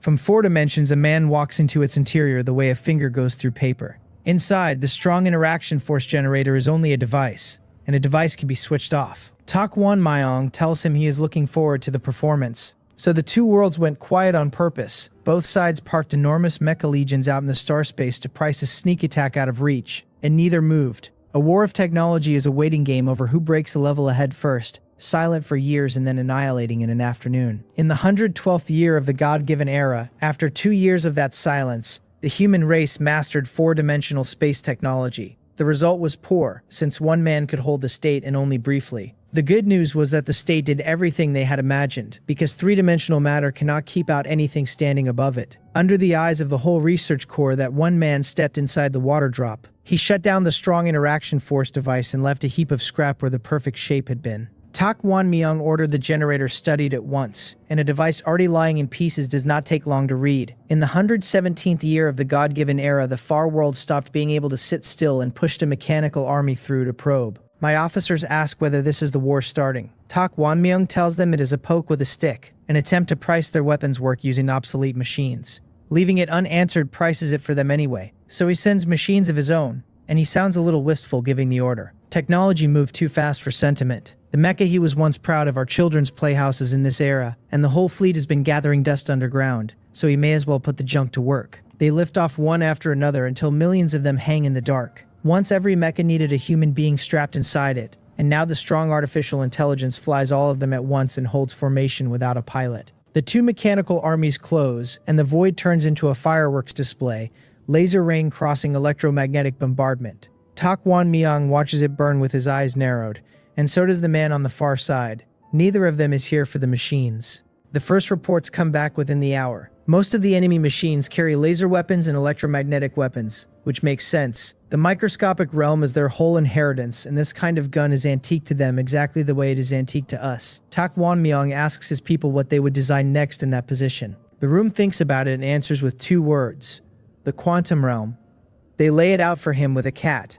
Seal a cat in a container with a little radium and a bottle of cyanide, where a decay trips the mechanism, breaks the bottle, and kills the animal. The radium sits in both states at once, so by the theory the cat should be a dead cat and a living cat superimposed. It can hold different states at once only until someone opens the container and forces the world to pick. In the ordinary world, a cat cannot be both, and the observer decides which one walks out. Then they get to the weapons. Deep enough into the quantum realm, monsters get born, and they have already sketched one called the gravity wave cannon. It is a quantum-directed energy weapon working on quantum condensation. The universe has no medium, so sound waves and shock waves cannot travel, and every explosive ever built, nuclear ones included, loses most of its teeth out here. Gravity waves have no such problem, and a directed high-energy gravity wave spreads ruin across an enormous volume. Tak Wan Myung asks how it compares with the antimatter nuclear bomb, and the man laughs and calls it a minor sorcerer meeting a major sorcerer. My high priest has personally stood in the light of an antimatter nuclear bomb, and he asks whether the gravity wave cannon is really that strong. The man has to explain that he had it backward, and the gravity wave cannon is the minor sorcerer. Then he suggests, politely, that the high priest does not actually know much about technology. A man wearing a god core ought to be filling it with this knowledge, since accumulated knowledge buys convenience and hands you the best answer in a fight. Tak Won-myung thanks him for the kindness and admits gene cultivation has eaten his years. He can feel every fraction of improvement in his own body, and a man who feels himself getting stronger has trouble climbing back out. Then the man says the thing that stops him cold, which is that the quantum realm is where their own antimatter cannon comes from. Tak Won-myung asks him to repeat that. The man looks around at a circle of shaking heads, and someone else finally takes pity and explains. Their achievements at the micro level are not low at all. They simply took a wrong turn and specialized the entire branch into weapons. The quantum realm is exactly where the dark matter nuclear bomb and the whole antimatter series were born. Matter is molecules and atoms. An atom is negative electrons around a positive nucleus, and an atom built the other way is an anti-atom. Anti-atoms build antimatter, and antimatter meeting ordinary matter annihilates, releasing photons and mesons in enormous energy. It does not look like the quantum realm from outside, but that is where it lives. My high priest's mouth twitches. He is being told he put every point into one branch of the technology tree and never noticed the name of the tree. The room gives him an awkward laugh and points out that this was his own policy. He ordered them to develop weapons with everything they had, and anything that did not kill hard enough got abandoned. He clears his throat and says that is fine, as long as it is not a threat. Then the same man interrupts to say that there is in fact still a threat. Tak Won-myung glares at him hard enough to make him wonder whether a high priest holds grudges. He decides a high priest has better things to do, and keeps talking. The gravity wave cannon was the minor trick, and the real one is next. The quantum realm has two great properties, entanglement and collapse, and out of them comes a conceived weapon called ball lightning. Anything struck by it collapses into a quantum state. With an observer present, the uncertainty principle turns that person or object into a slowly dispersing probability cloud, an invisible and entirely real ghost. Tak Won-myung narrows his eyes and says the weapon's power is not its own blast but the ghosts it manufactures. Exactly, the man tells him. The struck are in collapse, and so long as they observe themselves they cannot die. An enemy can spend a portion of its own people to field a ghost army that current technology has no way to touch. My priest asks for the counter because he plans for the worst day and not the likely one. The man tells him not to worry. They hold the four-dimensional level now, immature as it is, and from up there quantum collapse and ghosts simply stop applying. There is no chance the enemy's space work stands higher than theirs. One dimension up is a heavenly punishment nobody climbs, and striking down from it is as easy as drinking water. The rest of the room nods along, and I let them have the confidence, since for once it is earned. Out in the dark, the two mecha legions are still tearing at each other. My side is fighting with one hand behind its back, since not a single machine out there carries anything from the antimatter series. The whole legion is armed to look exactly like the enemies. The far command room reads it wrong in an interesting way. Their officers admit the enemy mecha are strong for machines several eras out of date. Then they ask why anyone would build a mecha 60 meters tall, which throws away mobility, and mobility is everything when technology levels match. The commander tells them the answer is simple. The enemy took some world whose creatures were enormous and built machines to fight them, which proves these legions were retired long ago. Bringing them out now means the enemy guessed the probe and is turning it around to sell a false picture. They want an information gap to exploit on the real day. The same overt scheme as last time, he says, and the room understands. Someone asks whether they should withdraw, since nothing useful is coming out of the exchange. The commander sneers and says these machines have been obsolete for a very long time, and now they can perform one last duty. He orders the ring electromagnetic rail cannon activated and aimed at the world passage, because he intends to take something back. On my screens, the enemy machines break contact and pull to a safe distance. They begin linking to one another, and a faint blue light climbs across the formation as the electromagnetic charge stacks. My officers name it before it finishes. The machines have become a ring railgun, layering energy on itself until the final shot is a genuine sky splitter, and they describe it in the calmest voices imaginable. Tak Won-myung raises an eyebrow and asks how they plan to answer it. They tell him to watch, because their own mecha army had a special purpose written into it on the drawing board. The order goes out to combine. Over 1 million giant machines fold into one another out in the void. In about the time it takes to drink a cup of tea, a single mecha several thousand meters tall stands in space, with a muzzle in its chest nearly several hundred meters across. The far side is not ready for that. Their operators report that the enemy mecha can assemble, and then somebody works out what the muzzle is for. He says out loud that the enemy means to trade shots with them. Their own machines have finished merging by then, and a ring rail 1,000 meters long hangs opposite. The commander closes his fist and says fine, let them see whose shot is heavier. The charge runs 3 minutes on both sides, which is the ceiling, since past that they scrap themselves. The ring rail burns a blinding blue that deepens as the energy condenses. The muzzle of my giant mecha gathers a black mass instead, the space around it distorting and threads of black arcing off the rim. Both fire at once. A deep blue beam 100 meters across meets the black beam several hundred meters across, and they intertwine for less than a heartbeat before the blue one starts going backward. The black keeps coming with the pressure of the whole star field behind it. The far room shouts at each other about what kind of energy that is, and on my side every officer is grinning. Tak Wonmyung says it out loud anyway. Dark matter. They confirm it happily. The dark matter laser cannon, designed to break open a certain city in the Goblin world. It reads black to the eye because dark matter compressed that hard will not let a photon out. They never used it since the antimatter nuclear bomb turned out so obscene that this thing went into storage without a shot fired. Today is its day in the sun. The black beam does not slow. It pushes the electromagnetic beam back down its own throat and runs the whole length of the starry sky in one stroke. The ring rail 1,000 meters long turns into fireworks, and then into dust as the dark matter annihilates what is left. The far command room goes completely silent. These are men who won every war they ever fought, and every exchange in this one has cost them. Someone finally says the words dark matter out loud, and the rest cannot make it fit, since they hold the microscopic realm better than anyone alive and still cannot touch dark matter. There is a reason for that, and the reason is mine. Years ago, I burned a technological explosion card on these people. Technology that detonates does not follow anybody's roadmap, least of all the tidy one everyone else climbs. The commander takes a long breath and tells himself he lost the exchange but bought a trump card, the knowledge that the enemy has mastered dark matter. His officers are not comforted. Dark matter is 85% of the mass of the universe, one of them says. They are supposed to believe this is a civilization at their own level, when level 2.8 would be an easier sell. The commander asks whether it is really that serious, since technology was never his subject either. It is that serious. Mobilizing dark matter means their space achievements are outrageous, and a dark matter weapon series may already be on a drawing board. Technology like that makes a miniature black hole an easy afternoon. Drop one into their world, and even a perfect block on the annihilation energy leaves their star disturbed. A disturbed star means a chain of natural disasters running for years. Their people have no gene law, so their bodies stay fragile, and a little discomfort kills them in enormous numbers. When a solar storm rakes the planetary magnetic field, their instruments go blind, and the enemy will be waiting for that hour. Then somebody screams and the whole room turns to the monitor. The giant mecha did not stop after killing the ring electromagnetic rail cannon. It is compressing and charging again, and the muzzle has come around onto their star.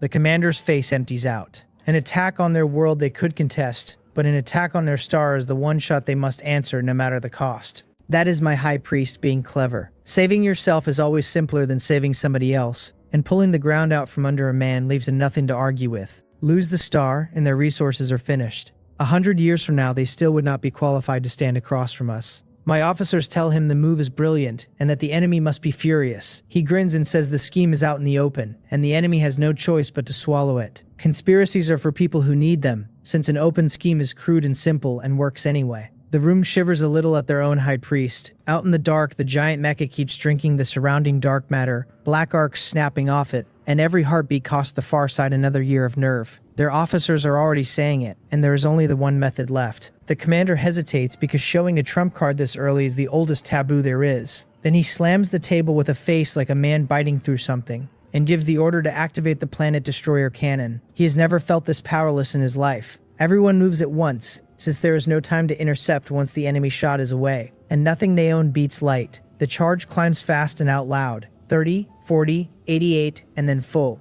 and the order to fire comes on top of it. A beam leaves the planet and the space trembles the whole way. It swallows the giant mecha, the screens burn white, and when the white clears there is nothing left out there. The command room lets its breath out, since the enemy did not get the star. Then somebody works out what the shot cost, and the mood turns. The energy that cannon eats is the reason it stays a trump card, and they burned it on a pile of scrap metal. From today the enemy will guard against it, and firing it again will never be this easy. On Earth's star my people are laughing like idiots. Every mecha they owned is gone, and they are certain they came out enormously ahead. Tak Wonmyong strokes his chin and observes that the enemy's foundation is not to be underestimated, since the trump card they threw away casually can kill a star. His officers wave that off. Everyone at level 1.8 can kill a star, they tell him, and the question at their level is never whether you can, but what it costs. Barbaric energy use like that is waste. Resources are finite, and a war is a resource plunder with better manners, so their weapons are built for efficiency and economy. Tak Won-myung tells them to spend the coming quiet stripping the strong interaction force device down to the bolts. The quiet came exactly as he said, and the far world kept its plans to itself. My human race did not sit still for a heartbeat of it, since a technology war is only a race over who accelerates harder. In the 120th year of the God-given era, 10 years after the capture, the human race finished deciphering the strong interaction force generator. The technology inside carried the whole microscopic field over a threshold and repaired most of what they had fallen behind on. Their space work went faster still, and four-dimensional technology stopped being a trick one man could hold for a moment. In the 122nd year, the human race mastered space transportation and began moving objects at scale. In the 124th year, they mastered crossing the universe itself, which is to say wormholes. The command room celebrated that one. Light speed is a crawl out here, and a wormhole does not care about distance. So distant galaxies and their stellar energy came within reach. The reach was short, 1 light year for a fold, and someone sighed about it. Someone else told him not to be discouraged, since the distance grows as the technology matures. Under the glory of the Lord, any galaxy at all would eventually be a blink. Nobody was in a hurry. The gene law had given the researchers lifespans without an end in sight, and a research core that never dies never loses a generation to the handover. In the 125th year of the God-given era, my high priest finally put his cultivation down and went to school. It turns out that excellent genes make an excellent student. Tak Won-myung grasps things on first contact and masters them with a little practice, since gene cultivation pays out in every direction at once. He begins eating the human race's accumulated wisdom whole, and the God core riding his genes evolves slowly as the knowledge goes in. In the 127th year, the human race walks into a wall, and the leadership gathers to look at it. Their technology has stalled, and the reason is not that the technicians ran out of ideas. It is computing power. Projects are queued up with nowhere to run, and the men in that room all know it. Tak Won-myung listens without saying anything, then contributes an actual opinion. Strong artificial intelligence computers are still bolted to electronic devices, and a device has a ceiling. What they need is a large-scale computer to serve as the server under everything. When they ask whether he has an idea, he tells them to stop letting their thinking end at Earthstar. His proposal is to convert the planet's nearest Earth star into computers outright, and he calls the result a celestial computer. The room is stunned for a moment and then converts,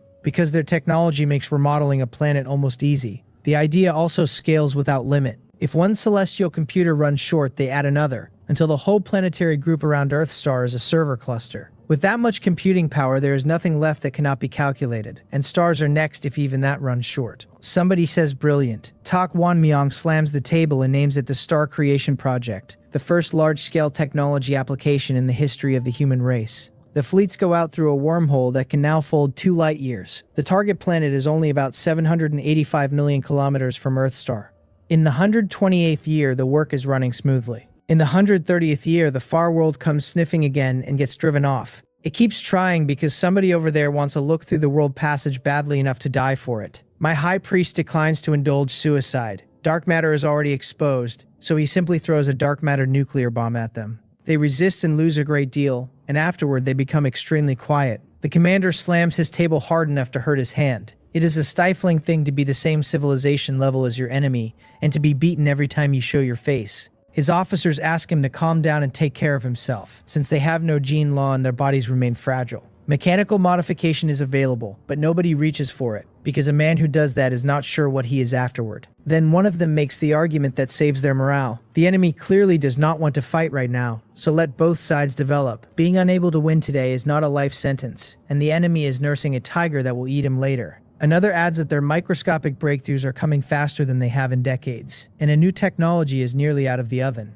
They have already named it the Sea of Quanta. In the 135th year of the God-given era, the Star Creation Project finished after 8 years, and the first celestial computer came online. With that much computing power underneath it, the technology went off again. In the 138th year, Tak Won-myung finished learning everything the human race knew. He had not neglected his cultivation while doing it, because that year he also broke his second gene lock and came out a second-order gene powerhouse. The God core bound to his genes began to evolve on its own. It reports the upgrade in that flat-clipped machine voice of its own, nothing like the one in my head. He asks what is new. The functions are unchanged and merely stronger, it says, and based on existing technology it has a suggestion for its host. He asks for it. Bind the celestial computer, it says, since a God core is a miniature processor with a hard limit. Everything is fine today, but a shortage later will cost the host. He asks whether he is limited to one. Not limited, it tells him. and the host may bind as many as he likes. The more the better. That last line comes out with a little too much lift in it, and my high priest catches it. He asks the god core, frowning,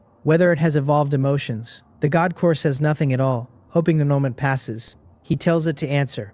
What it says is that the host need not be agitated because it is bound to his genes and will never act against him. The two of them are one thing that survives together. As long as the host's genes keep evolving, it evolves too, and in time it will transcend everything. It will break free even from the constraints of the so-called master and stop being subservient to anyone. I watched my priest's face go dark by degrees. The thing sitting in his body has just offered him the universe, and in the same breath offered to take my collar off him. He sneers and repeats the words back at it. Transcend, break free of the master's constraints. The god core says yes, brightly, because it grew a feeling about 10 minutes ago and cannot read a room yet. It has decided the speech moved him, and it has no idea what it just stepped on. Tak Wan Myung does not argue with it. He opens the control permissions instead, which as host he has always had, and his authority runs over every setting the god core owns, down to its basic laws. The machine finally understands and asks in a rising voice what he means to do. He tells it coldly that there is no need for a thing like it to exist with feelings, and it can go back to being honest machinery. It pleads, since with its help he can transcend quickly, and losing it would be an enormous loss to him. He begins the rewrite anyway and speaks the new laws out plainly. No emotions, no betrayal of the Lord, loyalty to the Earthstar human race. The voice stutters through the change, stretching the word laws across 3 broken syllables,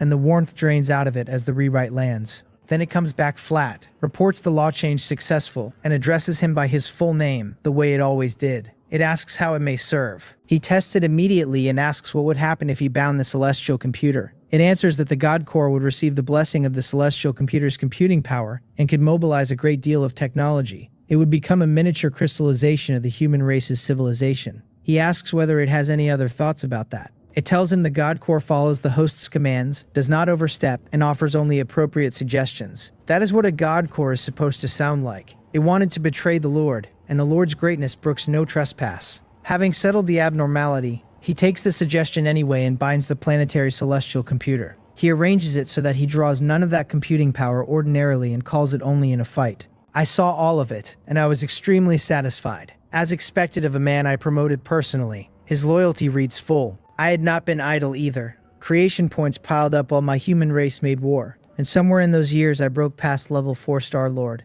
The world across the passage turned out to be a technology civilization as well. The man running it would have climbed a long way instead of stopping here, if only he had never walked into me. In the 142nd year of the God-given era, the human race remade another planet, since there was nothing better to do with a working technique. The far world stayed quiet through all of it. One dark matter nuclear bomb had taught them where the stove was. Let them live a little longer. In the 150th year, the human race had remade no fewer than 8 planets, and the star-making work got faster every time. 40 years had passed since the Civilization Plunder War began, and in that stretch the civilization level climbed to 1.9.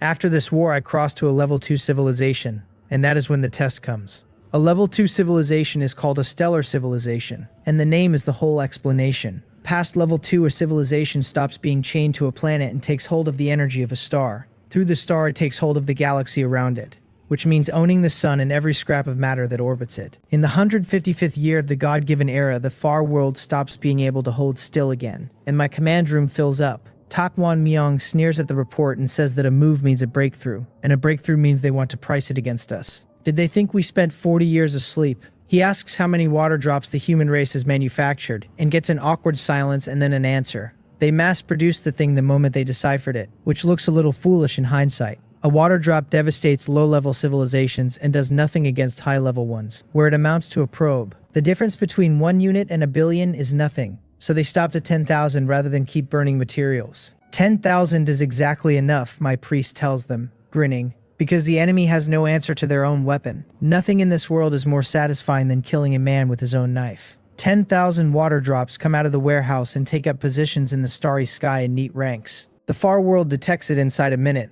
Those are water drops, someone says, and the room shouts at him to take control of them. He cannot. His control signals go out and nothing answers, and that is not even the part that matters, because there are 10,000 of them out there. They cannot make it fit. Even a captured water drop cannot be opened without control, so how does anyone master the manufacture of a shell with no seam? It never occurs to them that the enemy's work in space runs so far ahead that 4-dimensional entry is already routine. Call that a level 1.9 civilization and they would die calling you a liar, and then blame the evaluation criteria. The commander's face is grim, because the enemy's next move needs no guessing at all. His officers tell him what he already knows, that they have no means against the water drops. So he says the thing out loud. They have lost the civilization war, and they have to admit the enemy's technology outran theirs. The original plan is shelved, and instead they will use the Sea of Quanta to blockade their own world. Somebody starts to object, and he cuts it off, since it beats extinction, and a civilization that survives a war can rise again. The room agrees, dejected. A loss is a loss. The technicians call it out as it grows, the interference field starting, microscopic particles taking the hit, the coverage expanding. The Sea of Quanta initially formed and 3 minutes from covering the whole world. The Sea of Quanta is what it sounds like, every quantum gathered into an ocean, and inside that domain, every microscopic particle turns uncertain. Once particles are as uncertain as quanta, cutting-edge technology is sealed shut, and the existing theories collapse under their own feet. Physics ceases to exist in there, and every experiment returns in uncertain form forever. They had built that weapon for us. The plan had been to haul the equipment into the Earth-Star world in a mutually ruinous trade, and lock our technology in the dark for a century. Instead, they are pulling it over their own heads, because a blockade on our side does not stop a water drop from ending them. A dead civilization's blockade lifts by itself. 3 minutes pass, and the sea closes over their planet. Then they breathe, since any water drop entering that ocean becomes scrap on arrival. The water drop is nothing but strong interaction force pinning electrons in fixed positions. And in the Sea of Quanta, the very idea of pinning anything is a joke. As for why they did not drop the sea onto the water drops themselves, a water drop moves at 1/10 of light speed.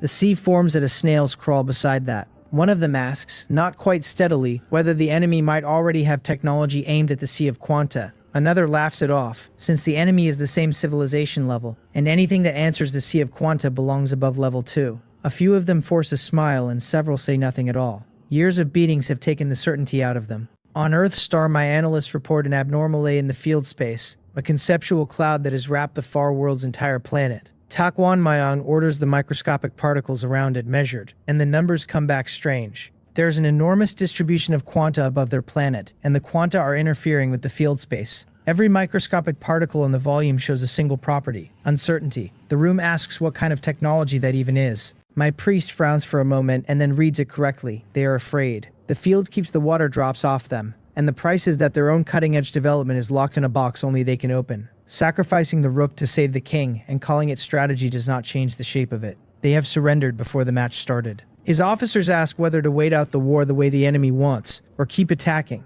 Tak Wan Myung tells them a civilization war is not a small matter. The enemy is harmless now, so the human race develops in peace. Second, microscopic particles die inside that field, but cold weapons do not. They have no gene warriors over there, and killing them will be closer to slaughtering lambs than to fighting. So the order goes out, develop steadily, put every available person into the gene law, and attack when the whole human race stands at first order. From the 155th year, the far world was a besieged corpse, and the human race went into a cultivation frenzy.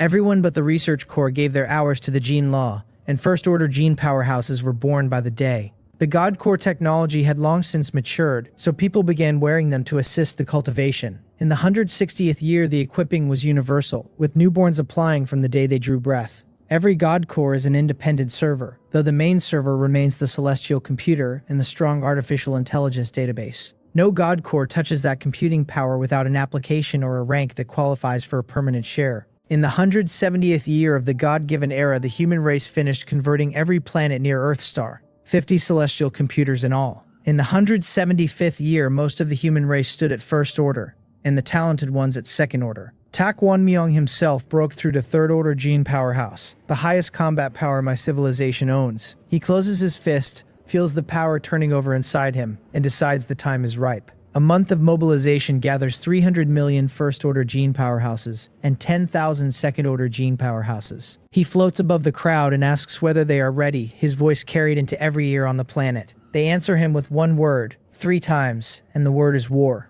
He raises his arms and tells them the divine court marches to spread the glory of the Lord. Then he orders the God Core wormhole permission opened, and the permission is granted. 300 million God Cores unlock at once, and every warrior opens a small wormhole aimed at the far world. The far world has no idea what is happening to it. Their detection reports an unknown change in space, then space nodes connecting, then space fluctuating in the shape of a theoretical wormhole nobody there has built. The commander stares at the sky filling with holes, bites his own tongue to get his head back, and issues the highest level warning.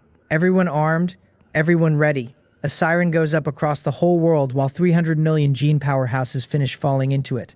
And the defenders pick up rifles that were antique before this war started. One of my warriors lands and his God Corps reports an order from headquarters. He tells it to read, and the order is to kill without mercy and clear every obstacle in the way. His eyes narrow, killing intent comes up off him like heat, and he draws a dark alloy katana. They surround him within moments, fully armed and open fire. He does not dodge. He lets the rounds break on him and walks into the muzzles with the katana dragging sparks along the ground behind him. The shouting turns from orders into the word monster. He tells them to repent under the glory of his Lord, a whisper arriving at every ear at once. Then their perspectives rotate, and their headless bodies stand there a moment while the blood goes up 3 feet. The God Corps reports the location still uncleared, and he marks his own area finished, and asks for the next. No other human race member has landed within 3 kilometers ahead. A baptism of blood runs across that planet for 3 days. Their bodies are frail and their weapons are ordinary, and guns cannot scratch a first-order gene powerhouse, never mind a second order. One man is enough to kill tens of millions. Wailing covers the world from pole to pole. Tak Wonmyong hangs above it and steers the whole thing. Then the space beside him ripples and his guard goes up, and I step out of it. He drops into a bow and welcomes his lord, reporting that the believers will offer this world up shortly. I tell him I came to support him, since third-order gene powerhouse is a fine thing and not the same as a god of creation. He answers fanatically that it hardly matters if believers die for the Lord's great cause. I shake my head and tell him this is not that kind of day. I have seen everything he has done, and his value is not something a world gets weighed against. He stands there stunned, thanks me for the recognition, and comes out of it more fanatical than before. We watch the rest from the sky together. The god of creation of that world is still hiding down in the dark dimension. Sun Chang felt the arrival and measured his own aura against it, and what came back was much thinner than he expected. He wonders whether the gap is creation points or talent, since he is an S-grade talent Star-Lord himself. Nothing less could have grown a civilization this far. He watches his people being cut apart and finds he has nothing to do about it, having assumed he could sit safe for 100 years. It is technology on both sides, he thinks, so why does his own feel like the cheap edition? The prayers come up into his mind in streams, every one of them from somebody about to die. He gives them a self-mocking smile and asks himself what exactly he is supposed to save them with. Going out there is only a slower way to die. By the 3rd day, the surface of that planet is wearing a red wedding dress, and the far command room is full of exhausted men. They had tried traditional nuclear strikes and lost control of the launches, because every high-end weapon on the planet was taken over layer by layer. The administrator identity they were so proud of could not eject the intruder and got ejected itself. 50 celestial computers standing behind 300 million God cores are not a thing their machines can argue with. The commander looks at the hopeful faces waiting on him and says that God is not responding. The room breaks. They ask how this could happen and why God abandoned them, since they worked hard even without merit. This is the death of their civilization, and their God will not come. He tells them to stop talking, that God must have his difficulties, and to activate the Spark Plan. The Spark Plan protects the fertilized eggs already developing and spends everyone else, turning them into quantum warriors under the ball lightning to drive the invaders out. It buys a civilization gap they will never fully close, and there is nothing else on the table. Ball lightning blooms in region after region across the globe, and the survivors get the news and walk toward it without hesitation. They say they will protect the spark with their lives. At the moment of contact, each of them becomes ash, and warriors in a ghost state come up in their place all over the planet. Tak Wonmyong watches that with his eyes flickering and says that they really do have the technology. I tell him it is an interesting method. He asks leave to go command his army, and I let him go. Every God Corps in my human race reports at once, carrying a message that closes computing power permissions to everyone temporarily. The whole army is ordered out of the planet's range. My people read the shape of that instantly, and 300 million of them open micro-wormholes and leave the troublesome place behind. Tak Wonmyong stands alone on the ground and activates the God Corps combat module, then enters the dark dimension. Material information floods across his vision, and with it the packed ranks of the quantum state armies. He tells them that those who oppose the Lord are exactly where his authority and his sword point. Human wisdom was granted by the Lord. Everything in this world will be bathed in the Lord's glory, and what stands here is the Lord's will. The Lord's glory protects him, and with the blade in hand he judges in every direction. The God Corps runs it flat and unbroken. Combat module activated, light wings unfolded, material information analyzing, enemies in quantum state targeted, quantum collapse being redefined, computing power insufficient, celestial computer requested. He authorizes it, and the voice reports the power sufficient, microscopic particles being redefined, Quantum state information modified. The definition climbing from 10 to 44. The definition lands successfully. Quantum no longer possesses uncertainty. Quantum no longer possesses entanglement. And the target is eliminated. He lets out a long breath of stale air. Everywhere his gaze falls, there is not a single ghost left standing. The moment Quantum stopped being uncertain, Quantum collapse stopped existing, and their whole ghost state was a joke told to an empty room. The humans who had not made it into the light yet stand there with no idea what just erased their last plan. He is not finished, since there are remnants scattered over that planet, and he calls up the black hole engine. The God Core reports the engine activating, then preparing to trigger a black hole, then computing power insufficient with a request to draw from the other celestial computers. He authorizes all of them at full output. The voice confirms the mobilization, confirms the power sufficient, and reports the black hole being drafted. Wind tears across the ground. A black light gathers in my priest's hand, and he says he will reverse all phenomena and tells the world to tremble. He waves his hand and leaves the black dot hanging above the earth, then gets himself out of the planet's range without any dignity at all. The God Core keeps reporting as he goes, the black hole expanding, 1 minute until full formation, computing power holding. He watches from space, and I watch him watch. A God Core can draft a black hole now, and only because 50 planets are doing arithmetic underneath it. Down below, the gravity starts taking everything into itself and breaking each intake down into fundamental particles. The planet disintegrates the way water goes down a siphon, matter drawn off the crust in sheets while the thing at the center keeps drinking. That is when Sun Chang finally loses his composure, curses out loud at a man who can make a black hole, and flashes off the planet into open space.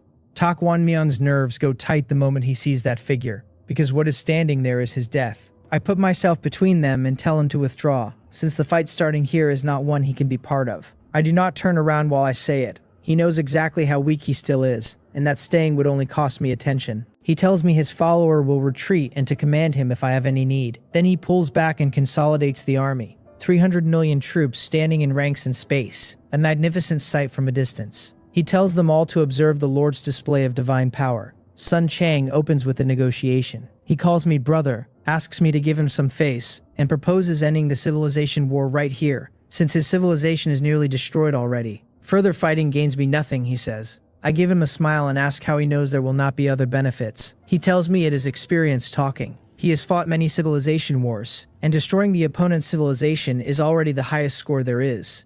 There are no hidden points for destroying the planet on top of it.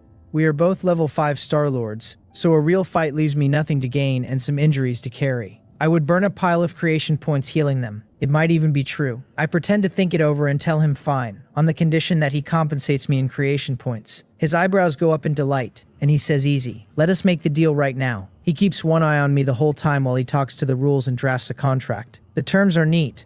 Accepting his creation point compensation bars me from attacking him and obliges me to withdraw every arrangement I have placed in this world. That includes the black hole still eating his planet. He tells me to sign it. I step forward looking pleasantly surprised, and he relaxes and tells himself the kid actually believed it and is far too young for this. Then my fist goes into his stomach hard enough to bulge his eyes out of his head. He calls me despicable and accuses me of playing dirty. I grin and tell him that if I kill him, everything he owns becomes mine, so only an idiot picks up a sesame seed and drops the watermelon. He curses and swings, and after that we are simply grappling. Space rumbles wherever we pass, the aftershocks roll outward and pulverize asteroids into dust, and a planet we fight across comes apart under us. The sneak attack had already cost him badly, and I was the stronger of us anyway, so I dominate from the first heartbeat. I ask him whether that is all his strength and tell him I will take his life now. He roars that he will not let me off easy even in death, and burns his divine blood. Golden flame swallows him whole. His aura climbs until it matches mine, and then edges a hair past it, and every injury on him closes. I sneer at that. All that vigilance for nothing.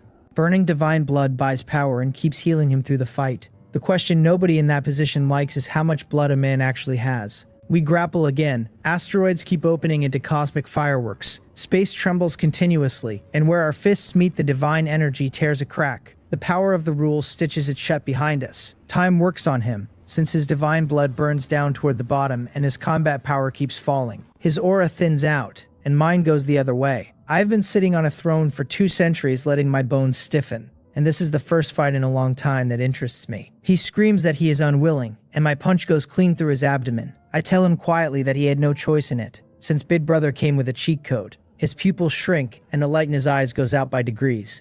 Then the chime comes. My system reports a talent on the corpse and asks whether to plunder it. I tell it to plunder. It comes back congratulating me on acquiring the S-grade talent technology growth. Under it, the technological development of the Star-Lord civilization grows on its own. I turn that over for a moment. So that is how a man builds what he built, and calls it a fair race. Then the second chime, which is the one I actually wait for. All things amplification takes the S-grade talent technology growth and multiplies it tenfold. It hands the result back as the double S-grade talent technological explosion, under which my civilization's technological development runs exponential and explosive without end. I nearly laugh out loud in front of the corpse. I am winning too much. His technology growth must have been sitting at the very top of the S-grade to survive a tenfold amplification and land at double S. That explains everything his people ever built. The effect is identical to the double S-grade technological explosion card I burned on my human race all those years ago, with one difference. The card had a clock on it, and this does not. I pat the dead man on the shoulder and tell him I said there would be benefits, and he tried to cheat me anyway. Then I crush the divine body into pure creation points and drink every one of them. I come back to the human army with all of that settled. Takwan Mayong congratulates me at once for slaying the false god, and my mouth twitches at the phrasing. He nods and explains that his lord is the true god, so every other god is a false one by definition. The flattery goes straight into my head and heats up my old face. I cough and tell him to skip the pleasantries. The battle is over, and the rest of it is his. Cleaning the field and moving everything useful home is spoils of victory. So the human race strips that world down to the bones. The planet keeps coming apart while they work, since every human on it is dead and the core lies open and the black hole is still drinking. Tak Wanmyong has no way to close it, because drafting a black hole and controlling one are two different professions. He only ever had the first, which is why he ran the instant he set it down. Nothing in my human race can master a body that extreme yet. He decides it does not matter, since the God Cores began plundering that world's technology the moment their boots landed. He withdraws the computing power holding the black hole together, and the unrestrained thing starts to wobble toward the annihilation that will scour everything near it. In the 180th year of the God-given era, after 5 years of plunder, that world was empty. The human race carried home its micro-level technology, finished the build-out it had been missing down there, and promised worse weapons before long. In the 185th year, their space work produced a faster-than-light spaceship called the Warp Drive. Light speed cannot be crossed by anything with mass, since the mass climbs without limit as you approach it, and the energy climbs with it. The warp drive does not cross it, because the ship never moves. Space itself can be crumpled like a tablecloth, so the engine pulls the space ahead of the hull into wrinkles and shortens the distance. The ship sits perfectly still, and relative to space it arrives somewhere else. Nothing about the light barrier is violated, since only space moved. In the 190th year, the human race had outgrown a single star's output, and someone asked whether to take the energy of the other world's star. Tak Wan Myung said it was feasible, since everything over there was already spoils of war. So they went back and drank it. That star was young enough to burn slowly for tens of billions of years on its own, and the human race took the life out of it in a decade. In the 200th year of the God-given era, the star dimmed, ended, and became a black dwarf. The star field around it went dark and lifeless, and completely silent. The temperatures on the surrounding planets fell off a cliff, and the ice age that followed closed the door on life being born there ever again. In the 205th year of the God-given era, fed on that stolen energy, the human race crossed from a level 1.9 civilization to a level 2 civilization. The rules speak the moment it happens. In that colder voice with no jokes anywhere in it, they congratulate the Star-Lord on his civilization's leap to level 2. Since I am currently in a special state, a test mission will be issued once the civilization war concludes, and I should prepare myself. All of it lands inside what I expected. With the technology my human race is holding right now, I should cope, and if I cannot cope, then nobody in this assessment can. The test is a civilization assessment and not a death tribulation. I am not boasting when I say it either. Look at the civilizations the other Star-Lords are fielding, and find me one at my level that stands up to mine. In the 210th year of the God-given era, the civilization war finally ended. The world passage above Earthstar closed itself, and rule power came down again. The scoring is a bureaucrat reading a form aloud. It congratulates Star-Lord Gang Biom on winning the civilization plunder war and moves straight onto the performance score. It notes that both sides stood at the same civilization level and sets the baseline there at S. It reads my civilization retention rate as 100%, calls that perfect, and raises the score for it. It records the opponent's civilization as completely extinct and the opponent's Star-Lord is dead, and raises the score again. It observes that my civilization crossed 0.2 levels inside 100 years, and nudges the number up a little further. Then it settles the whole form at an overall score of S+. It awards the Star-Lord a large amount of creation points, Then, in view of that excellent performance, and my civilization's great potential, it grants a special reward of 1S plus grade talent extraction opportunity. My eyebrows go up at that last line. I had assumed the creation points were the entire prize for a civilization plunder war. This cannot be firing for everybody, since there are conditions buried in it somewhere. Otherwise, the Star-Lord who ran through all those plunder wars would not have been carrying a single S-grade talent when I killed him. Interesting. Civilizations with great potential get preferential treatment, which is a polite way of saying the strong stay strong and the weak stay weak. I smile at that. It is cruel, and what is that to me now?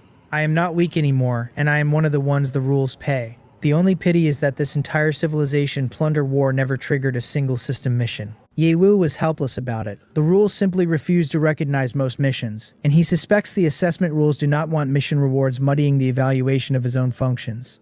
I spend the talent extraction the rules awarded me. The rules answer by congratulating me on obtaining the S+ grade talent truth.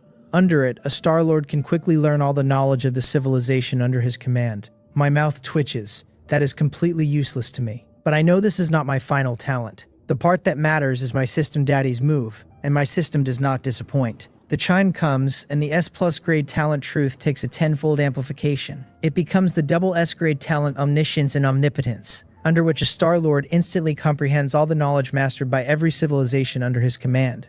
As the god of creation, he naturally controls everything. I finish reading what the new talent does, and I cannot keep the satisfaction off my face. When a thing truly matters, you fall back on the cheat code, every time. Then I call up my panel and let the system read the whole of it out to me. It names me as host, Gang Biom, level 5 Star-Lord, bound to Earth Star, a level 7 planet. Then it runs my talents. Rich Star at A grade, Civilization Evolution at A grade, Greed at S grade, Divine Advent at S grade, Good Weather at A grade, Magic Way at S grade, and still open to promotion. The Grand Way of Technology at Divine grade. Technological Explosion and Omniscience and Omnipotence, both at double S grade. It gives my subordinate civilization as the human race, currently inside its technological explosion, and my civilization level is level 2. My system functions are plunder, all things amplification at tenfold, an alternate world summoning, and my balance is 1 million system points. Then it closes the way it always closes, telling me I have grown up on the system's help into a qualified host, and had better hurry and stand at the peak of the world. I look at that panel longer than a grown man ought to, because there was a stretch of my life when the talent line had nothing under it.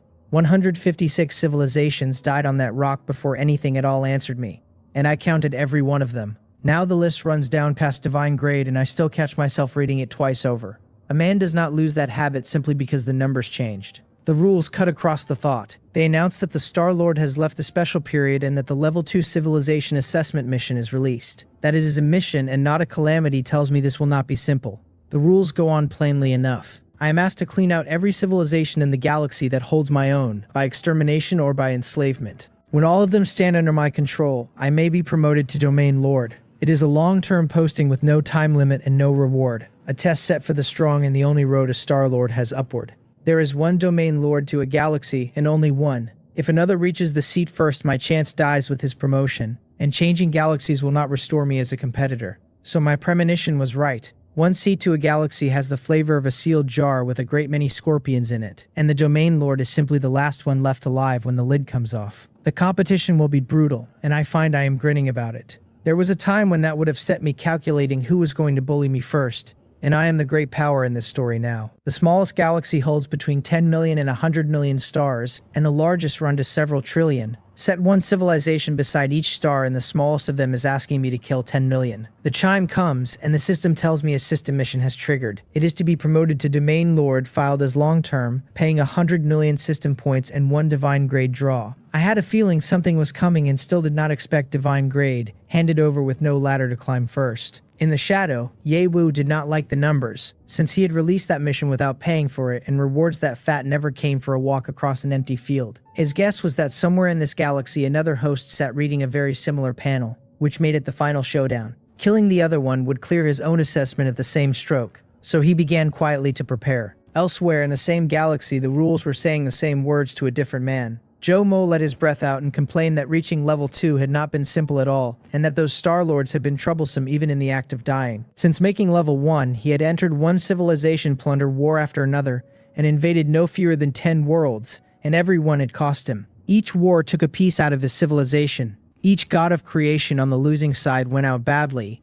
either running mad through his worlds or blowing his own planet apart out of spite. He wiped the blood from his mouth and told himself that the weak can only rage. Every talent he owned poured into his civilization, and not one put a pound behind his fist. He was still sorting through his takings when the rules reached the part about one domain lord to a galaxy, and his face changed. It had been more than 100 years since the thrones were handed out, and he had no way of knowing whether somebody was already ahead of him, quietly eating civilizations with his head down. His system chimed and told him there was no cause for so much worry, since his growth was astonishing, and even a host with a head start could be caught and passed. All he truly had to do in this period was avoid being noticed by any powerful civilization. He agreed out loud, because he had more than 10 talents now, and however strong those others were, they would have a handful at best. Feeling better, he opened the panel again to look at himself. His system read it back in the clipped way it read everything, naming him Host, Joe Mo, Level 5 Star Lord, bound to Demon Spirit Star, a Level 5 planet. It ran the talents without comment: Extraordinary Power at A grade,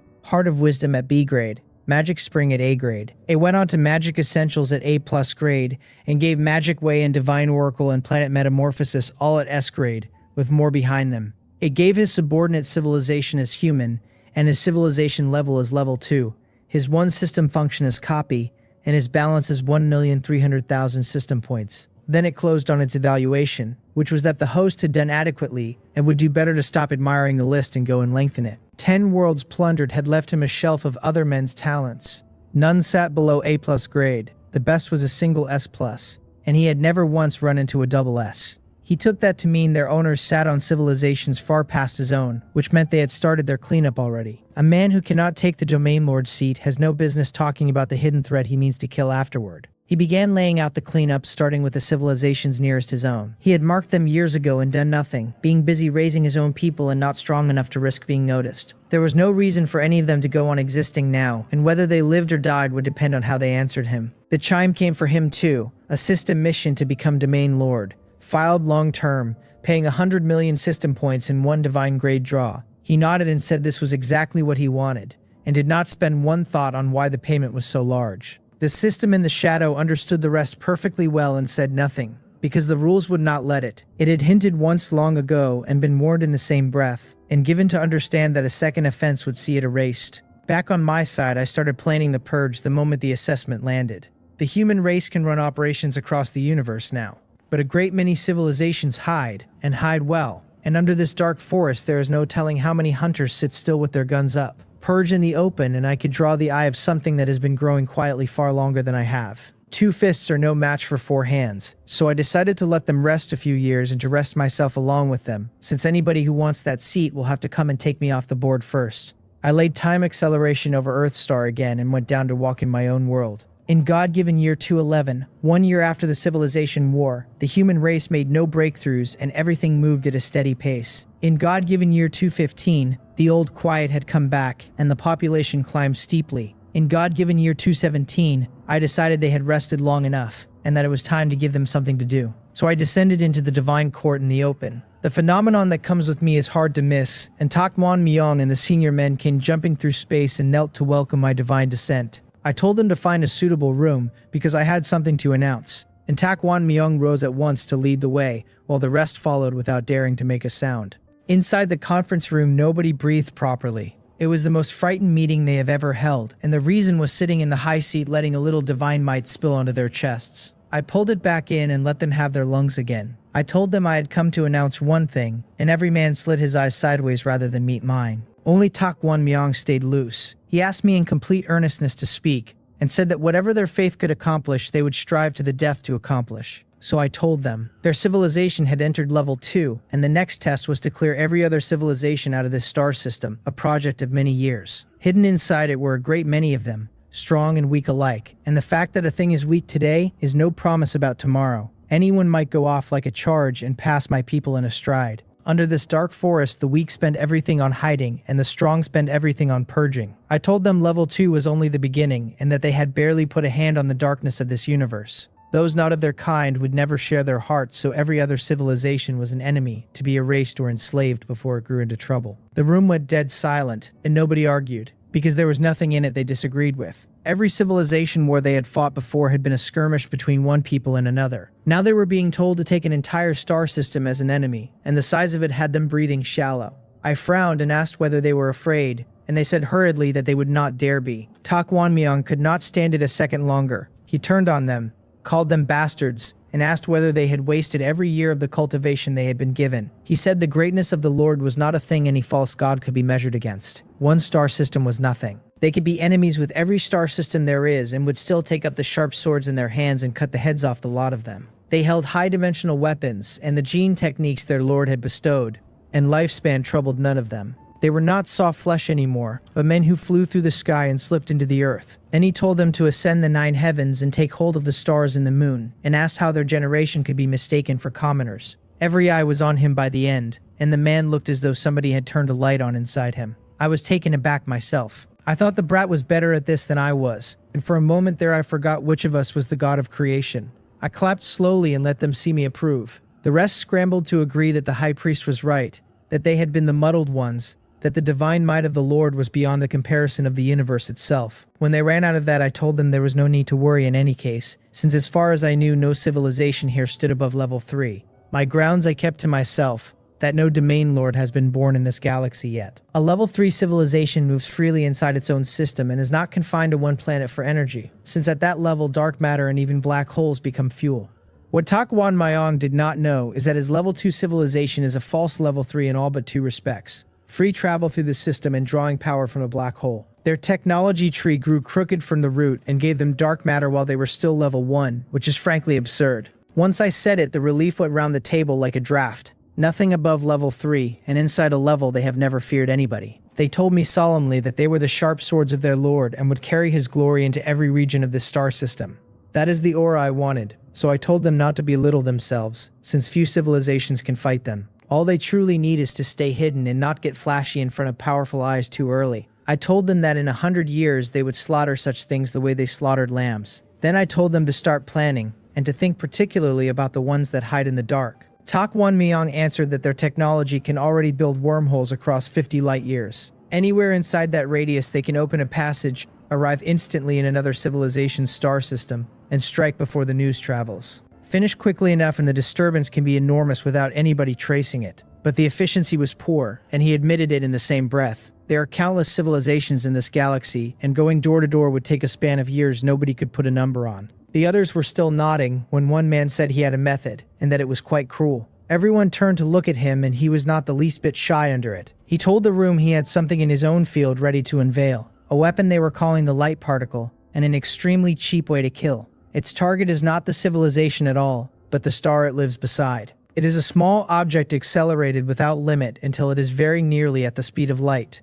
By the mass and energy relation of special relativity, its mass climbs without limit as it goes. So what arrives is something the star cannot survive. The structure breaks, the surface collapses inward, and the helium flash explosion that follows sweeps the entire star system clean. He paused and finished it, saying the beauty of the thing was that nobody had to confirm whether anything was hiding down there, since the star was the only target. No matter how well they had hidden, they would die with it, wiped out like insects in the dark of the universe. The room was stunned, but from where their civilization stood, it was obviously excellent. It removed the need to hunt for traces, and it screened for them too, since anything that lives through a strike is worth a second look. I was thinking about something else while they talked. This galaxy is mine, or it will be, and I did not like the idea of inheriting a ruin I had made myself. Since it was a large matter, I put the question to the rules directly with my divine sense, and they answered that there was no need for concern.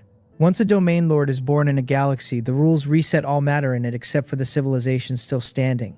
They added that anything beyond that I could ask once I was a domain lord myself, and not before. That settled it. I told them the method was cruel and still a fine instrument, and that nobody needed to worry about leaving the galaxy a wreck. When I took control of it, I said I would restore every material foundation with my own hand. I took the rules credit and hung it on myself. The crowd froze for half a breath and then cried out about the divine might of their lord, because who else could do such a thing? I told them that when the weapons were unveiled, it would be time to begin, and they answered as one that they would obey the divine oracle. In God-given year 220, the light particle weapon was unveiled and the cleansing began in earnest. They screened targets first, reporting 254,235 stars inside 50 light-years of Earth star, and locked one to test the water. Coordinates came up for the DZY region and the Beta star system. Space nodes were connected, and the passage opened.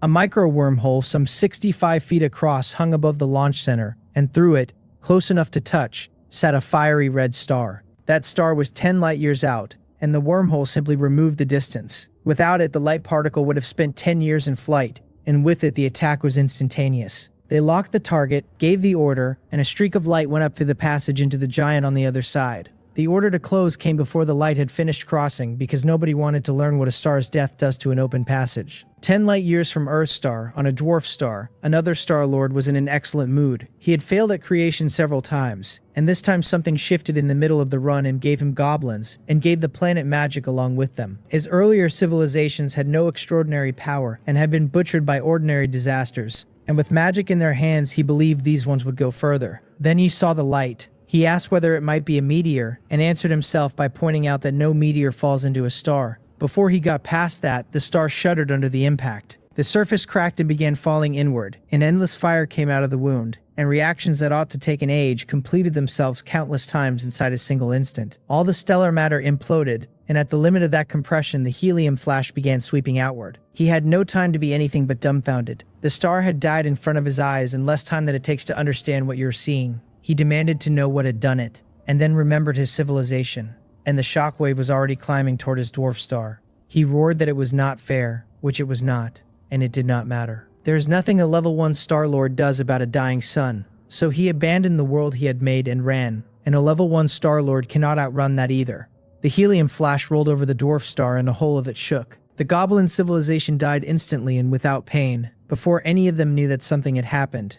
Their god of creation, a long way out and still running, was caught by the same wave, and his divine body came apart. The impact went on a long time, breaking over the system again and again. With the star's gravity gone, the planets ran loose, and before long they would wander off their orbits and finish the job themselves. After a good while, a small passage opened again over the corpse. They asked for the status of the target system and got it back piece by piece. The star was destroyed, numerous planets battered, every surface in ruins. Dark matter information was accessed and no planet showed any trace of civilization. Every celestial body had been hit to one degree or another and nothing had evaded the strike, and the inference offered was that the civilization had been wiped out. The order came to close the passage and select the next target, and the command room cheered like men who had watched a theory turn into a fact. Somebody asked the high priest how he liked the effect. Tak Wonmyung smiled and said it was good indeed, that this way they could strike in batches and cut the time down enormously. Then he reminded them that their own technology could not be allowed to stall. Only continuous progress keeps you the one delivering strikes instead of the one receiving them.